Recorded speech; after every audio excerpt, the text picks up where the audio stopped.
नमस्कार, जय हिंद। कैसे आप सब? आई होप आप सभी अच्छे हैं और आप सबों की प्रिपरेशन बहुत अच्छे तरीके से हो रही है।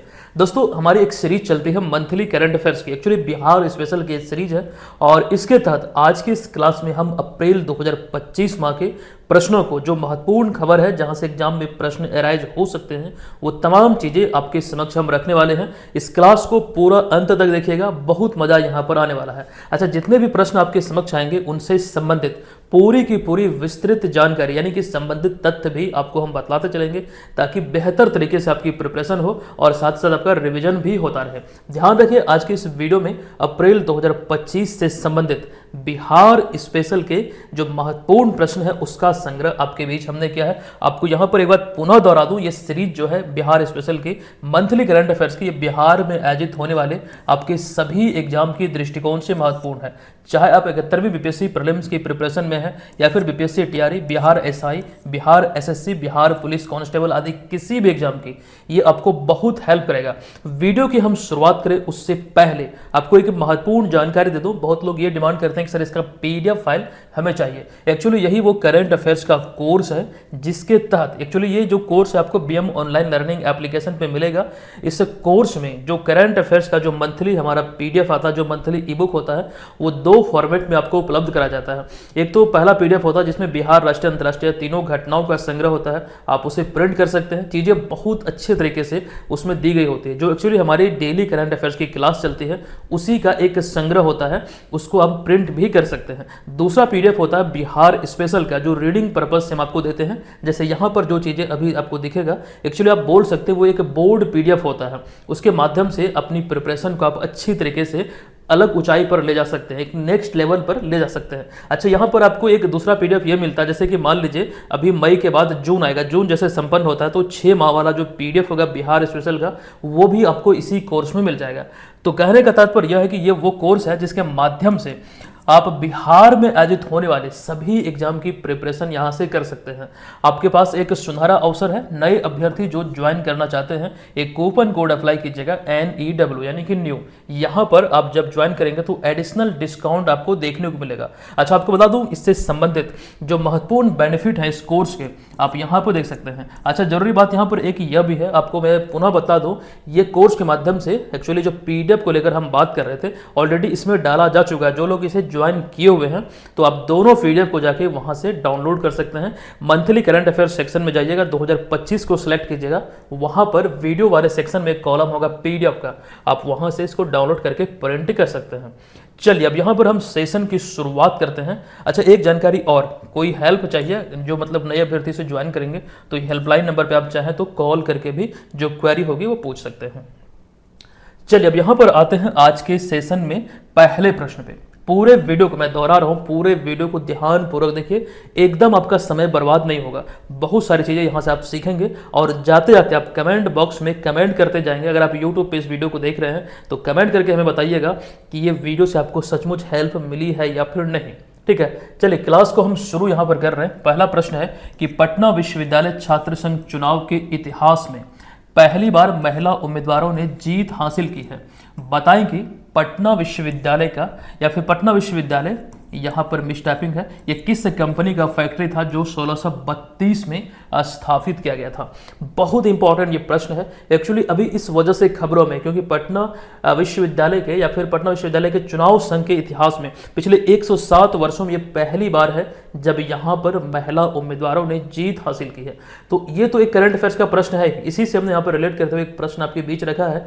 बताएं कि ये किस कंपनी का फैक्ट्री था जो 1632 में स्थापित हुआ था। तो इसका राइट आंसर होगा ये डच कंपनी का फैक्ट्री था, अथवा विकल्प नंबर डी इस प्रश्न का राइट आंसर होगा। आइए यहां पर संबंधित तथ्यों को एक एक करके हम देखते हैं। देखिए, पहला पॉइंट है कि पटना विश्वविद्यालय छात्र संघ चुनाव के इतिहास में पहली बार महिला उम्मीदवारों ने जीत हासिल की है। दरअसल चुनाव में अध्यक्ष पद पर अखिल भारतीय विद्यार्थी परिषद कि मैथिली मृणाली ने बड़ी जीत हासिल की है। एक्चुअली आप यहाँ पर तस्वीर में देख रहे हैं अध्यक्ष पद पर जो चुनाव जीती है, इनका नाम है मैथिली मृणाली।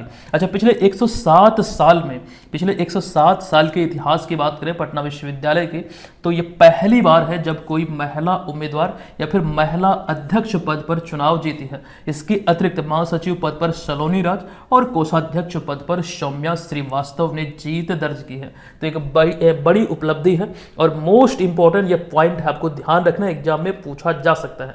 पटना विश्वविद्यालय की स्थापना को लेकर अगर हम बात करें, इसकी स्थापना 1 अक्टूबर 1917 को ब्रिटिश शासनकाल के दौरान हुई थी और ये गंगा के तट पर बसा। ये प्रारंभ में डच ईस्ट इंडिया कंपनी का फैक्ट्री था एक्चुअली में, वास्तव में, जो कि 1632 में स्थापित किया गया था। जो ये बड़ी बड़ी इमारत देखते होंगे पटना विश्वविद्यालय कैंपस में, ये एक्चुअली अंग्रेजी नहीं बल्कि यहाँ पर डच ईस्ट इंडिया कंपनी का ये फैक्ट्री था। ये चीजें आई होप यहाँ पर क्लियर है। अब देखिए यहाँ पर एक पॉइंट और मैं आपको बताने वाला हूँ। एशिया का पहला डॉल्फिन अनुसंधान केंद्र पटना विश्वविद्यालय परिसर में गंगा नदी के तट पर स्थापित किया गया है। एक्चुअली ये बिहार ही नहीं, भारत ही नहीं, बल्कि एशिया का पहला डॉल्फिन अनुसंधान केंद्र है जो पटना विश्वविद्यालय के परिसर में गंगा नदी के तट पर स्थापित किया गया, जिसका उद्घाटन अभी हाल ही में पिछले साल 4 मार्च 2024 को नीतीश कुमार के द्वारा किया गया था। ये बहुत इंपॉर्टेंट पॉइंट है, खास करके ये वाला भी बिहार करंट अफेयर्स के दृष्टिकोण से आपको ध्यान रखना है। चूंकि यहाँ पर डॉल्फिन की बात हो रही है, तो आइए कुछ महत्वपूर्ण बिंदुओं को हम बिहार के संदर्भ में देखते हैं। देखिए, गंगा नदी में पाए जाने वाले डॉल्फिन के संरक्षण के लिए बिहार ने महत्वपूर्ण भूमिका निभाई है। अब ये कैसे निभाई है, यहाँ पर एक एक करके देखते हैं। देखिए, पहला पॉइंट है कि बिहार सरकार, या फिर आप बोल सकते हैं कि नीतीश कुमार की मांग पर केंद्र में मनमोहन सिंह की सरकार थी, जो एक्चुअली 14वें प्रधानमंत्री भारत के रहे। तो 2010 में गंगा डॉल्फिन को राष्ट्रीय जलीय जीव घोषित किया था और इसका जो प्रस्ताव था वो बिहार सरकार ने रखा था। अच्छा, आपको बता दूं कि बिहार में यह डॉल्फिन मुख्य रूप से गंगा, गंडक, कोसी और साथ ही साथ महानंदा नदी में पाई जाती है और राज्य में खास करके डॉल्फिन को कई क्षेत्र में सौंस भी कहा जाता है। अच्छा, एक्चुअली हम जो बात कर रहे थे कि डॉल्फिन का संरक्षण में महत्वपूर्ण भूमिका बिहार ने निभाई है। एक्चुअली जलीय जीव घोषित हुआ था 2010 में, लेकिन बिहार 1990 से ही डॉल्फिन का संरक्षण कर रहा है, इस चीज को ध्यान रखिएगा। अच्छा, एक पॉइंट और ये भी है कि लुप्त प्राय गंगा डॉल्फिन को बचाने के उद्देश्य भारत व एशिया का पहला डॉल्फिन रिसर्च सेंटर पटना में ही स्थापित हुआ है, पटना विश्वविद्यालय के परिसर में गंगा नदी किनारे, जिसका उद्घाटन पिछले साल, अभी हम आपको बता रहे थे, 4 मार्च 2024 को नीतीश कुमार के द्वारा किया गया है। तो इतनी जानकारी इंपॉर्टेंट है, मेरे ख्याल से ये तमाम चीजें ध्यान रखिएगा, एग्जाम में ये आपको पूछा जा सकता है। चलिए अब यहां पर आते हैं अगले प्रश्न पे। देखिए, अगला प्रश्न है कि दैनिक या फिर अंग्रेजी दैनिक अखबार इंडियन एक्सप्रेस द्वारा हालिया जारी देश के 100 सबसे शक्तिशाली या फिर प्रभावशाली, एक्चुअली में शक्तिशाली नहीं बल्कि प्रभावशाली लोगों की सूची में नीतीश कुमार कौन से स्थान पर है। देखिए, यहाँ पर इसको लेकर हम कंप्लीट जानकारी आपको देंगे, लेकिन फिलहाल एक्चुअली प्रश्न है मुख्यमंत्री नीतीश कुमार के संदर्भ में, तो इन्हें स्थान मिला है इस सूची में 21वां, अतः विकल्प नंबर बी इस प्रश्न का राइट आंसर यहाँ पर हो जाएगा। अब आपको बता दूं यहाँ पर संबंधित तथ्यों में, देखिए ये जो रिपोर्ट अभी हाल ही में आई या फिर जो सूची जारी की गई, ये जो दैनिक अंग्रेजी अखबार है इंडियन एक्सप्रेस द्वारा जारी हुआ, जो 100 सबसे प्रभावशाली लोग हैं उसकी, और इस सूची की बात करें तो बिहार के मुख्यमंत्री नीतीश कुमार को इसमें 21वां स्थान मिला है। हालांकि पिछले साल इसमें इन्हें 24वां स्थान मिला था। अच्छा, इस सूची में प्रथम स्थान की बात करें तो इस सूची में प्रधानमंत्री नरेंद्र मोदी शीर्ष स्थान पर हैं, जबकि गृह मंत्री अमित शाह दूसरे स्थान पर, विदेश मंत्री एस जयशंकर तीसरे स्थान पर, और इसके बाद आरएसएस प्रमुख मोहन भागवत चौथे स्थान पर, और इसके बाद वित्त मंत्री निर्मला सीतारमण 5वें, राहुल गांधी को इसमें 9वां स्थान मिला है। ये खास करके जो महत्वपूर्ण जो जानकारी है, जो खास करके बड़ी हस्ती है, उसको लेकर यहाँ पर शॉर्ट में जानकारी हमने आपको दिया, ये जरूर ध्यान रखिएगा। अब बिहार के संदर्भ में अगर हम इसको देखें, आपके मन में सवाल उठ रहा होगा कि इस टॉप 10 नहीं बल्कि टॉप 100 की सूची में बिहार के कितनी हस्ती को शामिल किया गया। तो यहां पर ध्यान दीजिए, इसमें बिहार से केवल 4 नेताओं को इस सूची में जगह मिली है, जिनमें मुख्यमंत्री नीतीश कुमार एक तो है ही, तो इसके अतिरिक्त केंद्रीय मंत्री लल्लन सिंह जो कि 54वें स्थान पर, चिराग पासवान 59वें स्थान पर, नेता प्रतिपक्ष तेजस्वी यादव 86वें स्थान पर। तो ये 4 नाम हमें इस टॉप 100 की सूची में देखने को मिलता है, जो अभी हाल ही में इंडियन एक्सप्रेस द्वारा जो 100 टॉप जो प्रभावशाली लोगों की सूची जारी की गई। तो फिलहाल यहां पर इतनी बात बातें आपको ध्यान रखना है, इतनी जानकारी हमें इस प्रश्न में मिल जाती है। चलिए तीसरे प्रश्न पे आते हैं। प्रश्न है कि हाल ही में 5 अप्रैल 2025 को केंद्र सरकार ने उड़ान योजना के तहत बिहार में कितने नए एयरपोर्ट को मंजूरी दी है। देखिए उड़ान योजना के तहत अभी हाल ही में 5 अप्रैल को बिहार में कुल मिला के 7 नए एयरपोर्ट को मंजूरी दिया गया है। अब ये कहां पर बनेंगे, आइए उसको लेकर चीजों को डिटेल में समझते हैं। देखिए केंद्र सरकार ने उड़ान योजना के तहत बिहार के 7 एयरपोर्ट से फ्लाइट के संचालन को हरी झंडी दे दी। अब इनमें कौन कौन सा जगह है, जैसे कि एक पहला है वीरपुर जो सुपौल में है, फिर शारजाह, मुजफ्फरपुर, मुंगेर, वाल्मीकि नगर जो पश्चिमी चंपारण में है, फिर मधुबनी और पूर्णिया एयरपोर्ट। यहां से उड़ान की या फिर फ्लाइट के सफल संचालन को मंजूरी दिया गया अभी हाल ही में उड़ान योजना के तहत। अच्छा, उड़ान योजना का एक टैगलाइन है उड़े देश का आम नागरिक, जिसकी शुरुआत 2016 में हुई थी। वो चीजें भी हम डिस्कस करेंगे। उससे पहले जिसके लिए केंद्र सरकार ने इन शहरों के हवाई अड्डों के विकास के लिए 190 करोड़ रुपए की राशि अभी हाल ही में जारी की है। अच्छा, यहाँ पर कुछ कंडीशन भी है। इन 7 एयरपोर्ट से 20 सीट वाले विमानों का अभी फिलहाल संचालन किया जाएगा। इसकी घोषणा राजीव गांधी भवन नई दिल्ली में आयोजित नागरिक उड्डयन मंत्रालय की 15वीं परियोजना मूल्यांकन समिति की बैठक में किया गया। तो फिलहाल यहाँ पर इतनी जानकारी इसको लेकर है। एक्चुअली यहाँ पर एक बात हम कर रहे थे उड़ान योजना की, क्योंकि यही सारी चीजें इसके तहत समाहित है। देखिए उड़ान योजना की जो शुरुआत हुई थी वो 2016 में हुई थी। ध्यान रखिएगा, उड़ान योजना का मुख्य उद्देश्य छोटे शहरों और ग्रामीण क्षेत्रों को हवाई रूट से जोड़ना है और इससे हवाई यात्रा और साथ ही साथ खास करके हवाई यात्रा और भी आसान हो जाएगी और किफ़ायती होगी और पर्यटन को भी बढ़ावा मिलेगा। खास करके छोटे शहरों को और ग्रामीण क्षेत्रों को जोड़ने का एक प्रयास है और यात्रा आसान होगी, सुगम होगी और किफ़ायती भी होगी, साथ साथ पर्यटन को भी बढ़ावा मिलेगा। ये तमाम चीज़ें ध्यान रखें। उड़ान योजना की शुरुआत 2016 में हुई है, ये चीज़ें यहाँ पर हमने लिख भी दिया है। तो फिलहाल 7 जगह है जहाँ पर इसके मतलब फ्लाइट के सफल संचालन को लेकर मंजूरी दिया गया है। चलिए आते हैं अगले चौथे नंबर प्रश्न में, जो कि अति महत्वपूर्ण है। ये भी देखिए इस प्रश्न या फिर इस वीडियो क्लास में एक्चुअली जितने भी प्रश्न हमने रखा है ये सभी इंपॉर्टेंट है। डेली बेसिस पे जो हमने क्लासेस आपको प्रोवाइड किया है, जो एक्चुअली हमारी क्लास चलती है, वहां पर ये सारी चीजें हम डिस्कस कर चुके हैं। लेकिन उनमें से जो महत्वपूर्ण प्रश्न है, जो एग्जाम में पूछे जाने की ज्यादा संभावना है, वो सेलेक्ट करके हम इस वीडियो में आपको दे रहे हैं। निश्चित तौर पर इतना सफिशियंट है, तो पूरे वीडियो को आप लोग देखिएगा। ठीक है, अब यहां पर देखिए चौथा प्रश्न है कि पूर्व आईपीएस अधिकारी शिवदीप लांडे ने हाल ही में 8 अप्रैल 2025 को किस नाम से एक राजनीतिक दल का गठन किया है। देखिए इसका जो राइट आंसर यह है विकल्प नंबर ए, यानी कि हिंद सेना पार्टी नाम से एक राजनीतिक दल का इन्होंने गठन किया है।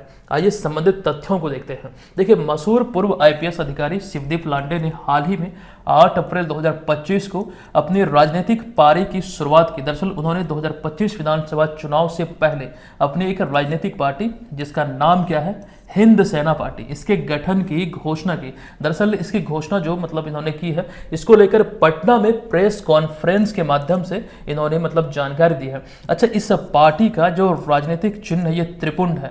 एक्चुअली यहाँ पर ये त्रिपुंड जो माथे में जो तिलक लगाते हैं, 3 जो लकीर होता है, इसे ही त्रिपुंड कहा जाता है, जो कि भगवान शिव का एक प्रकार से प्रतीक है। जो माथे पर यहाँ पर हमने लिख भी दिया कि 3 सीधी रेखाओं का तिलक होता है, इसे शिव तिलक भी कहा जाता है। तो यही एक्चुअली इस राजनीतिक दल का एक प्रकार से सिंबल है या फिर कह सकते हैं प्रतीक है। यहां पर अगला पॉइंट है, चूंकि बिहार विधानसभा के मद्देनजर इन्होंने ये राजनीतिक पार्टी हिंद सेना का गठन किया है। ठीक है, तो यहां पर अगर हम बात करें बिहार विधानसभा की, तो वर्तमान में 243 सीटें हैं, जिनमें 38 सीटें अनुसूचित जाति के लिए और 2 सीटें अनुसूचित जनजाति के लिए रिजर्व है या फिर आरक्षित है। एक चीज समझिएगा, यहाँ पर एक्चुअली हम बात जो कर रहे हैं विधानसभा की 243 सीटें, ये तो लगभग सभी लोग जानते हैं, लेकिन आगे जो 2 पॉइंट लिखा गया 38 सीटें और 2 सीटें क्रमशः अनुसूचित जाति और जनजाति के लिए आरक्षित है, ये भूलिएगा मत, बहुत इंपॉर्टेंट है।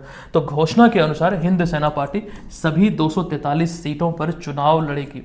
ये खास करके प्रेस कॉन्फ्रेंस में इनके द्वारा कहा गया। अब ये चुनाव लड़े चाहे ना लड़े, जो इंपॉर्टेंट जानकारी है जो एक्चुअली एग्जाम पर्पस से, देखिए ये सारी खबर है और बहुत ज़्यादा ट्रेंडिंग में है, तो हमें याद रखना पड़ेगा हर हाल में। ये तमाम बातें आप ध्यान रखिएगा। अब यहाँ पर शिवदीप लांडे के बारे में थोड़ी सी हम बात करें। 2006 बैच के आईपीएस अधिकारी शिवदीप लांडे अकोला महाराष्ट्र के रहने वाले हैं और उन्होंने पिछले साल 19 सितंबर 2024 को इस्तीफा दिया था। इस्तीफा के समय वे पूर्णिया के आईजी थे, यानी कि इंस्पेक्टर जनरल ऑफ पुलिस थे। तो ये चीज़ ध्यान रखिए। एक्चुअली इनका जो मूल स्थान है ये कहाँ के रहने वाले हैं, अकोला एक जगह है महाराष्ट्र में ये यहीं के रहने वाले हैं। तो इतनी बातें यहाँ पर फिलहाल ध्यान आपको रखना है। ये नई पार्टी का नाम है हिंद सेना पार्टी, जिसका जो चिन्ह है, राजनीतिक चिन्ह, वो है त्रिपुंड, जो कि भगवान शिव का प्रतीक है। चलिए अब आते हैं अगले 5वें नंबर प्रश्न पे। देखिए 5वां प्रश्न है कि निम्नलिखित में से बिहार के किस शहर में स्मार्ट प्रोजेक्ट के तहत बनाया गया क्लॉक टावर हाल ही में खबरों का विषय है। एक्चुअली ये क्लॉक टावर को लेकर जानकारी आपने जरूर कहीं ना कहीं देखा होगा, सोशल मीडिया प्लेटफॉर्म पे ये बहुत ज़्यादा ट्रेंडिंग में था उस समय। अब यहाँ पर कई लोग भूल भी गए होंगे, इस तरह की चीज़ें जो खबर मतलब ट्रेंडिंग में आती रहती है, निकलती जाती है, भूले तो नहीं होंगे, लेकिन एक बार से कन्फ्यूजन हो सकता है ये एक्चुअली कहाँ पर था। ध्यान रखिए ये जो मतलब खबरों में आया था ये संबंधित है बिहार शरीफ से। आपको दिमाग में आ रहा होगा, याद आ रहा होगा, कहीं ना कहीं आपने जरूर देखा होगा इस तस्वीर को, यहाँ पर आप देख रहे हैं। देखिए मुख्यमंत्री नीतीश कुमार के गृह जिला बिहार शरीफ नालंदा में एक्चुअली यहाँ पर स्मार्ट सिटी प्रोजेक्ट के तहत बनाया गया एक क्लॉक टावर हाल ही में खबरों का विषय है। दरअसल यहाँ पर यह ध्यान रखिए यह क्लॉक टावर उद्घाटन से पहले ही बंद हो गई, क्योंकि चोरों ने इसके भीतर से महंगे तांबे के तार चुरा लिए थे और रिपोर्ट के अनुसार इसके निर्माण पर 40 लाख रुपये का खर्च आया है। देखिए ये चीज़ें इंपॉर्टेंट यहाँ पर नहीं है, यहाँ पर मैंने अपने तरफ से यहाँ पर पॉइंट अपने तरफ से नहीं बल्कि जो चीज़ें मीडिया में मतलब चली है खबरों में वो चीज़ें यहाँ पर हमने ऐड किया है। इंपॉर्टेंट यहाँ पर यह है कि कहाँ पर ये अवस्थित था, मतलब ये खबरों में जो एक्चुअली में है, तो यहाँ पर ये ध्यान रखें। हालांकि जो आरोप इस पर लगा है कि महंगे तार चोरों ने चुराया है, इसके निर्माण पर एक्चुअली निर्माण लागत की बात करें तो 40 लाख है। इस पर प्रशासन का कहना है, यहाँ पर वो चीज़ हमने लिखा है कि Bihar Sharif smart city limited ने अपने एक्स हैंडल पर इसे अफवाह कहा है और इस घंटाघर का डिजाइन फाइनल नहीं हुआ है और इसके निर्माण कार्य अभी पूरा होना बाकी है, अभी नहीं हुआ है। ये कहते हुए मतलब ये खास करके सफाई इन्होंने दिया है कि अभी निर्माण कार्य पूरा नहीं हुआ है, ये अभी पूरा तरह अभी बनने को लेकर खास करके प्रक्रिया जारी है, ये चीजें कहा गया है। तो फिलहाल अभी इस वजह से ये खबरों में था। अब यहाँ पर बात जो हम कर रहे हैं स्मार्ट सिटी की, स्मार्ट सिटी मिशन के तहत बिहार के अगर हम शहरों की बात करें तो इसके तहत बिहार के 4 शहरों पटना, भागलपुर, बिहार शरीफ और एक है मुजफ्फरपुर, इसको स्मार्ट शहर के लिए चुना गया है। ध्यान रखिएगा 4 शहर पटना, भागलपुर, बिहार शरीफ और मुजफ्फरपुर। अच्छा एक जानकारी और भी यहाँ पर है कि वर्ष 2015 में भारत सरकार ने शहरी विकास को बढ़ावा देने और लोगों की जीवन की गुणवत्ता में सुधार करने के लिए ये स्मार्ट सिटी मिशन की शुरुआत किया था। कब? तो 2015 में। तो ये चीज़ें फिलहाल यहाँ पर इंपॉर्टेंट है, डायरेक्टली यहाँ से संबंधित है। अब हम चलते हैं यहाँ पर अगले प्रश्न पे। देखिए अब यहाँ पर हमारा अगला जो प्रश्न है कि निम्नलिखित में से किस राज्य सरकार ने 14 अप्रैल 2025 को डॉक्टर अंबेडकर समग्र सेवा अभियान की शुरुआत की है। इसकी शुरुआत अभी हाल ही में बिहार सरकार के द्वारा किया गया है। विकल्प नंबर ए यहाँ पर इस प्रश्न का राइट आंसर होगा। देखिए मुख्यमंत्री नीतीश कुमार ने हाल ही में 14 अप्रैल 2025 को यहाँ पर मिस टाइपिंग हुआ है, आप लोग सुधार करेंगे। 14 अप्रैल 2025 को भारत रत्न बाबा साहब डॉक्टर भीमराव अंबेडकर की 135वीं जयंती पर डॉक्टर अंबेडकर समग्र सेवा अभियान की शुरुआत की है। देखिए इस प्रकार के कई अभियान को लेकर बहुत बार हमने समय समय पर आपको जानकारी दिया है और ये सभी चीज़ें आपके एग्जाम पर्पज से इंपॉर्टेंट है। सिर्फ यही अभियान नहीं, ऐसे कई सारे अभियान है जिसको आपको पढ़ना, याद रखना और बहुत इंपॉर्टेंट है, एग्जाम में यहाँ से प्रश्न अराइज होते हैं। देखिए अभी एक्चुअली हम बात कर रहे हैं डॉक्टर अंबेडकर समग्र सेवा अभियान की, इसका उद्देश्य क्या है जो एक्चुअली अभी हाल ही में 14 अप्रैल 2025 को शुरू हुआ है। देखिए इसका उद्देश्य राज्य के प्रत्येक अनुसूचित जाति यानी कि एससी और साथ अनुसूचित जनजाति यानी कि एससी एसटी टोले तक विशेष शिविर लगाकर सरकार की योजनाओं को पहुंचाना है। जो सरकार की योजनाएं होती है उसको लेकर जानकारी या फिर जो योजना का लाभ होता है वो यहाँ तक एससी एसटी टोले तक पहुंचाने को लेकर एक प्रकार के इस उद्देश्य के साथ इसकी शुरुआत हुई है। देखिए यहाँ पर एक्चुअली हम बात कर रहे हैं डॉक्टर भीमराव अंबेडकर की, इन्हीं के नाम पर इसकी शुरुआत हुई है। तो इसको लेकर कुछ महत्वपूर्ण जानकारी आपके बीच अभी हम रखने जा रहे हैं, ध्यान से देखिएगा कि भारतीय इतिहास के सबसे प्रभावशाली व्यक्तियों में से एक भीमराव अंबेडकर का जन्म 14 अप्रैल 1891 को महू एक जगह है मध्य प्रदेश में, यहीं पर हुआ था। और ये प्रश्न एग्जाम में कई बार पूछ पूछा गया है। इनका जन्म स्थान है महू, मध्य प्रदेश। 31 मार्च 1990 को उन्हें देश और समाज के प्रति उनके अमूल्य योगदान के लिए भारत के सर्वोच्च नागरिक सम्मान भारत रत्न से सम्मानित किया गया था। कब? तो 31 मार्च 1990 को। अच्छा, इनसे संबंधित एक महत्वपूर्ण पॉइंट ये भी है कि हिंदू धर्म में व्याप्त कुरीतियों और छुआछूत की प्रथा से तंग आकर उन्होंने 1956 में नागपुर में बौद्ध धर्म को अपनाया था। हिंदू धर्म में कई प्रकार की, खास करके अगर हम बात करें तो छुआछूत है, कई प्रकार की कुरीतियां हैं, जिसको लेकर खास करके इस चीज का हवाला देते हुए इन्होंने यहाँ पर 1956 में नागपुर में बौद्ध धर्म को स्वीकार किया था। और उसी वर्ष 1956 में ही 6 दिसंबर को उनका निधन भी हुआ था, ये ध्यान रखिएगा। और यहाँ पर एक पॉइंट यह है कि अब उनकी पुण्यतिथि को पूरे देश में महापरिनिर्वाण दिवस के रूप में मनाया जाता है। एक इंपॉर्टेंट जानकारी यहाँ पर यह है, जब आप बौद्ध धर्म के बारे में पढ़ेंगे, भगवान बुद्ध की जो मृत्यु होती है खास करके कुशीनगर उत्तर प्रदेश में, तो उस घटना को बौद्ध धर्म में महापरिनिर्वाण कहा गया है। तो एक्चुअली वहीं से ये रिलेट करता है कि जब इनकी मृत्यु हुई, अब यहाँ पर इस तिथि को, इनकी पुण्यतिथि को महापरिनिर्वाण दिवस के रूप में मनाया जाता है। तो फिलहाल यहाँ पर इतनी बातें ध्यान रखना आपको। अच्छा, यहाँ पर डॉक्टर भीमराव अंबेडकर की बात हुई है, तो इनसे संबंधित कुछ महत्वपूर्ण पॉइंट अगर हम बात करें, जैसे संविधान को लेकर बात करें, तो यहाँ पर वो चीज़ें आपके बीच हमने रखा है। एक एक करके हम सभी पॉइंट को रिकॉल करते हैं। ये चीज़ें आप लोग जानते भी होंगे, लेकिन यहाँ पे आपका रिविजन हो जाएगा। देखिए, पहला पॉइंट है कि सर्वप्रथम संविधान सभा की बैठक 9 दिसंबर 1946 को संविधान सभा का अस्थायी अध्यक्ष डॉक्टर सच्चिदानंद सिन्हा, भारतीय संविधान को अंगीकार किया गया कब? 26 नवंबर 1949 को। भारतीय संविधान को कब लागू किया गया? 26 जनवरी 1950 को। मिनी कॉन्स्टिट्यूशन यानी कि मिनी संविधान कहा जाता है 42वां संविधान संशोधन को। संविधान में भारत वर्णित है राज्यों के संघ के रूप में, ये बहुत इंपॉर्टेंट पॉइंट है। अच्छा, अगला है प्रारूप समिति के अध्यक्ष कौन थे? तो डॉक्टर भीमराव अंबेडकर। संविधान का रक्षक किन्हें कहा जाता है? उच्चतम न्यायालय को। और भारत का संवैधानिक अध्यक्ष कौन होते हैं? तो राष्ट्रपति होते हैं। तो ये चीजें यहाँ पर कई बार देखिए, इसमें से कई पॉइंट एग्जाम में, विभिन्न एग्जाम में पूछे हुए हैं, ये आप सभी यहाँ पर देख के भी अंदाजा लगा सकते हैं। अब आगे यहाँ पर एक्चुअली हम बात जो कर रहे हैं भीमराव अंबेडकर की, इनसे संबंधित एक और भी पॉइंट हम आपको बतलाएंगे, लेकिन यहाँ पर ये पॉइंट जो होगा वो गोलमेज सम्मेलन के तहत, यहाँ पर इसको लेकर डिटेल में हम चीज़ें देखने वाले हैं, इसी के तहत ये पॉइंट आपको दिखेगा। देखिए, ब्रिटिश भारत में नमक सत्याग्रह के कारण अंग्रेजों को यह एहसास हुआ था कि अब उनका जो राज है वो बहुत दिन तक नहीं टिक सकेगा, अब भारतीयों को भी सत्ता में हिस्सा देना पड़ेगा। ये सारी चीज़ें पॉसिबल हो पाई थी नमक सत्याग्रह के कारण, और ये गांधी जी के नेतृत्व में हुआ था। अब यहाँ पर ये ध्यान रखिए, इन्होंने जब खास करके अंग्रेजों ने ये सोचा कि भारतीयों को भी सत्ता में मतलब हिस्सा देना पड़ेगा, तो इसी लक्ष्य को ध्यान में रखते हुए ब्रिटिश सरकार ने लंदन में 1930 से 32 के मध्य 3 गोलमेज सम्मेलन का आयोजन किया था, ये ध्यान रखिएगा। अब गोलमेज सम्मेलन को लेकर जो महत्वपूर्ण जानकारी है वो यहाँ पर आपके बीच हमने रखा है। 1930 से 32 के बीच जो सम्मेलनों की जो श्रृंखला है इसे गोलमेज सम्मेलन कहा जाता है, और ये प्रथम गोलमेज सम्मेलन हुआ था 12 नवंबर 1930 से लेकर 19 जनवरी 1931 तक। यहाँ पर आप ये ध्यान रखेंगे, इसकी अध्यक्षता ब्रिटेन के प्रधानमंत्री रामसे मैकडोनाल्ड द्वारा किया गया था, जबकि द्वितीय गोलमेज सम्मेलन 7 सितंबर से लेकर 1 दिसंबर 1931 तक हुआ था, और ये द्वितीय गोलमेज सम्मेलन में ही महात्मा गांधी भाग लिए थे। एक्चुअली यहाँ पर जो आप ये तस्वीर देख रहे हैं, आपको आई होप कि दिख रहा होगा, इस तस्वीर में यहाँ पर आप महात्मा गांधी को सर्कल में देख सकते हैं। ये द्वितीय गोलमेज सम्मेलन की रियल तस्वीर है।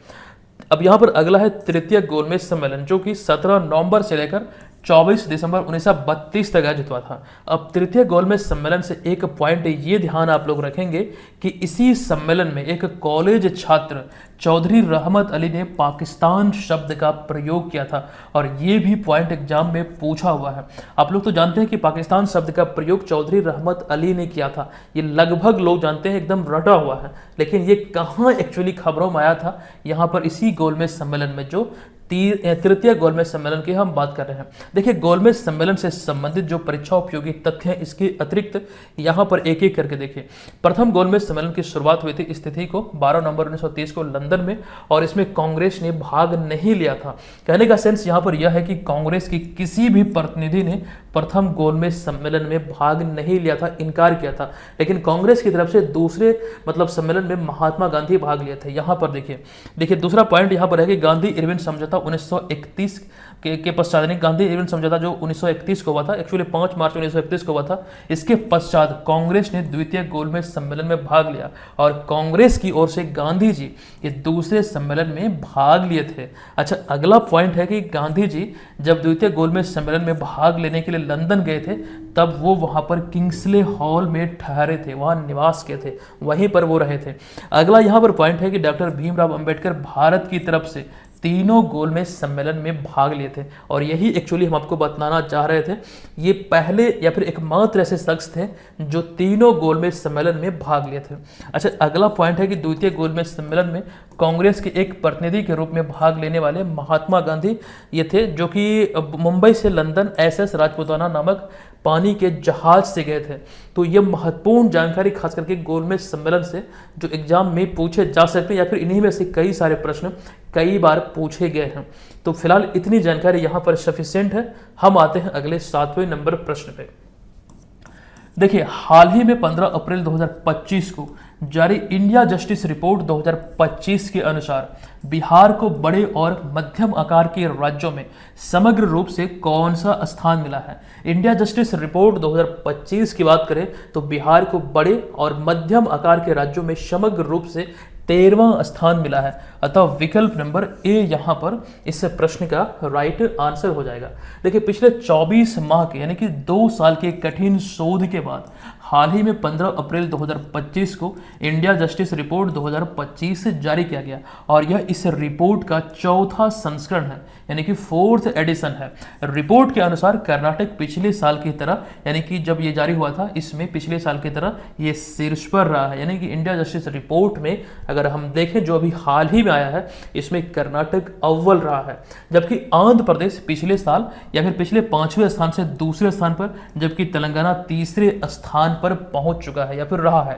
अच्छा, बिहार के संदर्भ में बात करें तो रिपोर्ट के अनुसार बिहार को 18 बड़े और मध्यम आकार के राज्यों में खास करके 1 करोड़ से अधिक जनसंख्या वाले या फिर आबादी वाले, मतलब जो राज्य है मतलब उससे अधिक जिसकी आबादी है, इसमें खास करके बड़े राज्यों की संख्या से दी गई है। तो इसमें समग्र रूप से 13वां स्थान मिला है, खास करके बिहार की एक्चुअली हम बात कर रहे हैं। अब यहाँ पर छोटे राज्यों में जिसकी आबादी 1 करोड़ से कम है, ऐसे में सिक्किम शीर्ष पर रहा है इंडिया जस्टिस रिपोर्ट में। अच्छा, इस रिपोर्ट के अनुसार एक महत्वपूर्ण बात यहाँ पर आपको बता दें कि बिहार में जो महिला पुलिस कर्मियों की जो संख्या है या फिर जो हिस्सेदारी है देश भर का 23.7% है, जो कि देश में सर्वाधिक है।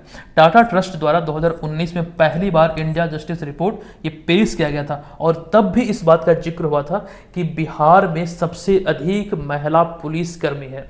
ये चीज ध्यान रखें, कई बार हम डेली करंट अफेयर्स वाले वीडियो में या फिर क्लास में ये चीजें हम डिस्कस आपके बीच कर चुके हैं। और ये रिपोर्ट किसके द्वारा भी आया है? टाटा ट्रस्ट की तरफ से। ये India justice report Tata trust द्वारा ही जारी होता है, ये पहली बार 2019 में जारी हुआ था। तो फिलहाल यहाँ पर किसी भी रिपोर्ट को लेकर हम बात करें, हालांकि हमने जो मंथली वीडियो या फिर डेली क्लासेस में आपको जो बताया है उसको बारीकी से ध्यान रखिएगा, और जो हमने एक्चुअली आपको कहा है कि जो PDF आपको मिलते हैं उसे विशेष रूप से आपको पढ़ना है। क्लास को पहले देख लीजिए, उसका PDF से आप रिवीजन भी जरूर कीजिएगा, यह आपके लिए बेहतरीन स्ट्रेटजी होगा। चलिए आते हैं 8वें नंबर प्रश्न पे। देखिए, बिहार में किस तिथि को पूर्ण शराबबंदी लागू हुई थी, जिसका अभी हाल ही में 9 वर्ष पूरा हुआ है। देखिए, पूर्ण शराबबंदी और आंशिक शराबबंदी, यहाँ पर कई सारे लोगों को कंफ्यूजन होता है। एक शब्द का यहाँ पर प्रयोग किया गया है कि किस तिथि को बिहार में पूर्ण शराबबंदी लागू हुई थी। जब भी, मैंने आपको कहा है कि जब भी पूर्ण शराबबंदी की बात हो, ऐसी स्थिति में हम राइट आंसर चुनेंगे 5 अप्रैल 2016 को। आंशिक शराबबंदी की बात हो तो 1 अप्रैल 2016 को। चूंकि यहाँ पर ये चीजें हम कई बार डिस्कस कर चुके हैं, ये यहाँ पर पुनः से देखते हैं। देखिए, नीतीश कुमार के नेतृत्व में 1 अप्रैल 2017 को, एक्चुअली यहाँ पर 17 नहीं बल्कि 16 होगा, आप लोग सुधार कर लीजिएगा, मिसटाइपिंग है। तो 1 अप्रैल 2016 को आंशिक बंदी के बाद 5 अप्रैल 2016 को बिहार में पूर्ण शराबबंदी लागू किया गया था। ये डेट आप लोग भली भांति जानते होंगे। बिहार में पूर्ण शराबबंदी कब हुई? 5 अप्रैल 2016 को। अब आंकड़ों के अनुसार शराबबंदी कानून के तहत पिछले 9 वर्षों के दौरान किसी न किसी रूप में उल्लंघन करने वाले 9,36,949 मुकदमे दर्ज किए गए हैं। अच्छा, ये डेटा उतना इंपॉर्टेंट नहीं है, ये आधिकारिक डेटा हालांकि जरूर है लेकिन उतना इंपॉर्टेंट नहीं, ध्यान यहाँ इसको देने की जरूरत नहीं है। बस ये ध्यान रखिए शराबबंदी कब हुई थी, और अभी हाल ही में इसका 5 अप्रैल को 9 वर्ष पूरा हुआ है। एक बात यहाँ पर ये इंपॉर्टेंट हो जाता है कि अगर आपसे ये पूछा जाए कि बिहार में सबसे पहले शराबबंदी कब लागू हुआ था, किनके कार्यकाल में लागू हुआ था, ये बहुत इंपॉर्टेंट पॉइंट है, इसको यहाँ पर हमने रखा। हालांकि पहले भी हम आपको बतला चुके हैं। देखिए, सबसे पहले 1977 में मुख्यमंत्री कर्पूरी ठाकुर के कार्यकाल में बिहार में शराबबंदी लागू हुआ था, लेकिन 2 साल बाद ही उस कानून को भंग कर दिया गया। कब? तो 1979 में। ये पहले मुख्यमंत्री बने बिहार के इतिहास में जिनके कार्यकाल में बिहार में शराबबंदी लागू हुई थी। ये कभी मत बोलिएगा कि नीतीश कुमार के कार्यकाल में। अब यहाँ पर देखिए, बिहार की शराबबंदी पर एक रिपोर्ट आई थी द लेसेंट की मई 2024 में। मई 2024 वाला जब वीडियो देखेंगे तो इस रिपोर्ट को लेकर वहाँ पर हमने डिटेल में चर्चा आपके साथ किया है। तो मई 2024 में the Lancet regional health south east Asian journal का एक रिपोर्ट आया था, या फिर एक शोध पे प्रकाशित एक रिपोर्ट का जो डेटा था उसके अनुसार हम बात करें तो बिहार में शराबबंदी नीति से एक तरफ जहां स्वास्थ्य संबंधी लाभ हुआ था, वहीं पर दूसरी ओर हिंसा में भी कमी आई थी। बिहार में शराबबंदी को लेकर जो इस पर आधारित रिपोर्ट थी, इसमें सराहना हुई थी बिहार की, जहां पर यह कहा गया था कि बिहार में एक तरफ जहां स्वास्थ्य संबंधी लाभ हुआ है तो दूसरी तरफ जो खास करके शराब नीति एक्चुअली आई है, इससे क्या हुआ कि घरेलू हिंसा बहुत कम हुई है। तो यहाँ पर वही लिखा गया कि दूसरी तरफ हिंसा में भी कमी आई है, खास करके घरेलू हिंसा शराब पीने के बाद बहुत होती थी, उसमें खास करके रोक लगी है। तो ये तमाम चीज़ें पॉसिबल हो पाई है बिहार में शराबबंदी नीति को लेकर के। अच्छा, प्रशांत किशोर जी या फिर खास करके जीतन राम मांझी कहते हैं कि शराब नीति चलिए ठीक है, लेकिन उसमें संशोधन की जरूरत है। अभी जो शराब नीति है इसमें सच में कुछ ना कुछ कुरीतियां हैं बड़े पैमाने पर, मतलब ये खास करके बहुत लोग इसमें संलग्न है, और पहले से खास करके ये अगर हम बोलें तो ये पेपर पे ही बंद है, पहले से कुछ ज़्यादा ही ये प्रचलन में है, खास करके शराब आदि। उसमें संशोधन की जरूरत है, सख्त से सख्त कानून लाने की जरूरत है। तो ये चीज़ें बिल्कुल सत्य है, ये चीज़ ध्यान रखिएगा। आते यहाँ पर हम अगले प्रश्न पे। देखिए, अगला प्रश्न आपके बीच है कि बिहार विधानसभा चुनाव 2025 के मद्देनजर राज्य में पहली बार चुनाव आयोग ने आदिम जनजातियों के वयस्कों को वोटर लिस्ट में जोड़ा है। ये पहली बार होगा जब बिहार में ऐसा किया गया है। आदिम जनजातियों के जितने भी वयस्क हैं इनको वोटर लिस्ट में जोड़ा गया है। बताएं कि कुल 10 जिलों के कितने वोटरों को सूची में जोड़ा गया है। जो आधिकारिक डेटा है, जो खास करके खबरों में रहा, ये डेटा है 3147। अतः विकल्प नंबर सी इस प्रश्न का यहाँ पर राइट आंसर हो जाएगा। अगला एक और प्रश्न है, हाल ही में 22 से 23 अप्रैल 2025 को बिहार में पहली बार जेपी गंगा पथ पटना में भारतीय वायुसेना का एरोबोटिक शो डैश का आयोजन किया गया। 2 दिवसीय आयोजन था। ये 22 और 23 अप्रैल को पटना में, या फिर यूं कहें बिहार के इतिहास में पहली बार आयोजित हुआ। इस एरोबोटिक शो का आयोजन भारतीय वायुसेना द्वारा किया गया, और इसका नाम क्या है? तो विकल्प नंबर डी यानी कि सूर्य किरण नाम से इसका आयोजन किया गया। नेक्स्ट प्रश्न, निम्नलिखित में से बिहार के किस स्टार्टअप को नई दिल्ली में हालिया आयोजित स्टार्टअप महाकुंभ कार्यक्रम में प्रतिष्ठित महारथी पुरस्कार से सम्मानित किया गया? देखिए, EY delta, lady fair private limited, Bhojpatta, इन सभी को यानी कि विकल्प नंबर डी उपयुक्त तीनों को यहाँ पर ये खास करके प्रतिष्ठित महारथी पुरस्कार से सम्मानित किया गया है। देखिए, भारत मंडपम नई दिल्ली में, अच्छा ये भारत मंडपम वही है जहां पर भारत की अध्यक्षता में G20 शिखर सम्मेलन आयोजित हुआ था, और कई बार हम ये चीज़ें डिस्कस कर चुके हैं। अब G20 की वर्तमान में अध्यक्षता किसके पास है, ये चीज़ें आप लोगों को मालूम होनी चाहिए। हमने कई बार करंट अफेयर्स के डेली क्लास में आपको पढ़ाया है। देखिए, यही G20 नई दिल्ली में हालिया आयोजित स्टार्टअप महाकुंभ कार्यक्रम में बिहार के 3 स्टार्टअप को प्रतिष्ठित महारथी पुरस्कार से सम्मानित किया गया है। अच्छा, चयनित स्टार्टअप में EY डेल्टा, लेडी फेयर और भोजपत्ता शामिल है। दरअसल ये क्या मतलब जो नाम है यहाँ पर, ये खास करके स्टार्टअप का, ये किस प्रकार के कार्य करते हैं, किस पर आधारित है, जो अभी हाल ही में इन्हें सम्मानित किया गया। आइए एक नज़र से देख लेते हैं। देखिए, EY डेल्टा की बात करें तो बिहार का तकनीक आधारित स्टार्टअप है। इसमें रक्षा और अंतरिक्ष श्रेणियों में इसे जो है ये रक्षा और अंतरिक्ष श्रेणी में उल्लेखनीय योगदान के लिए सम्मानित किया गया है।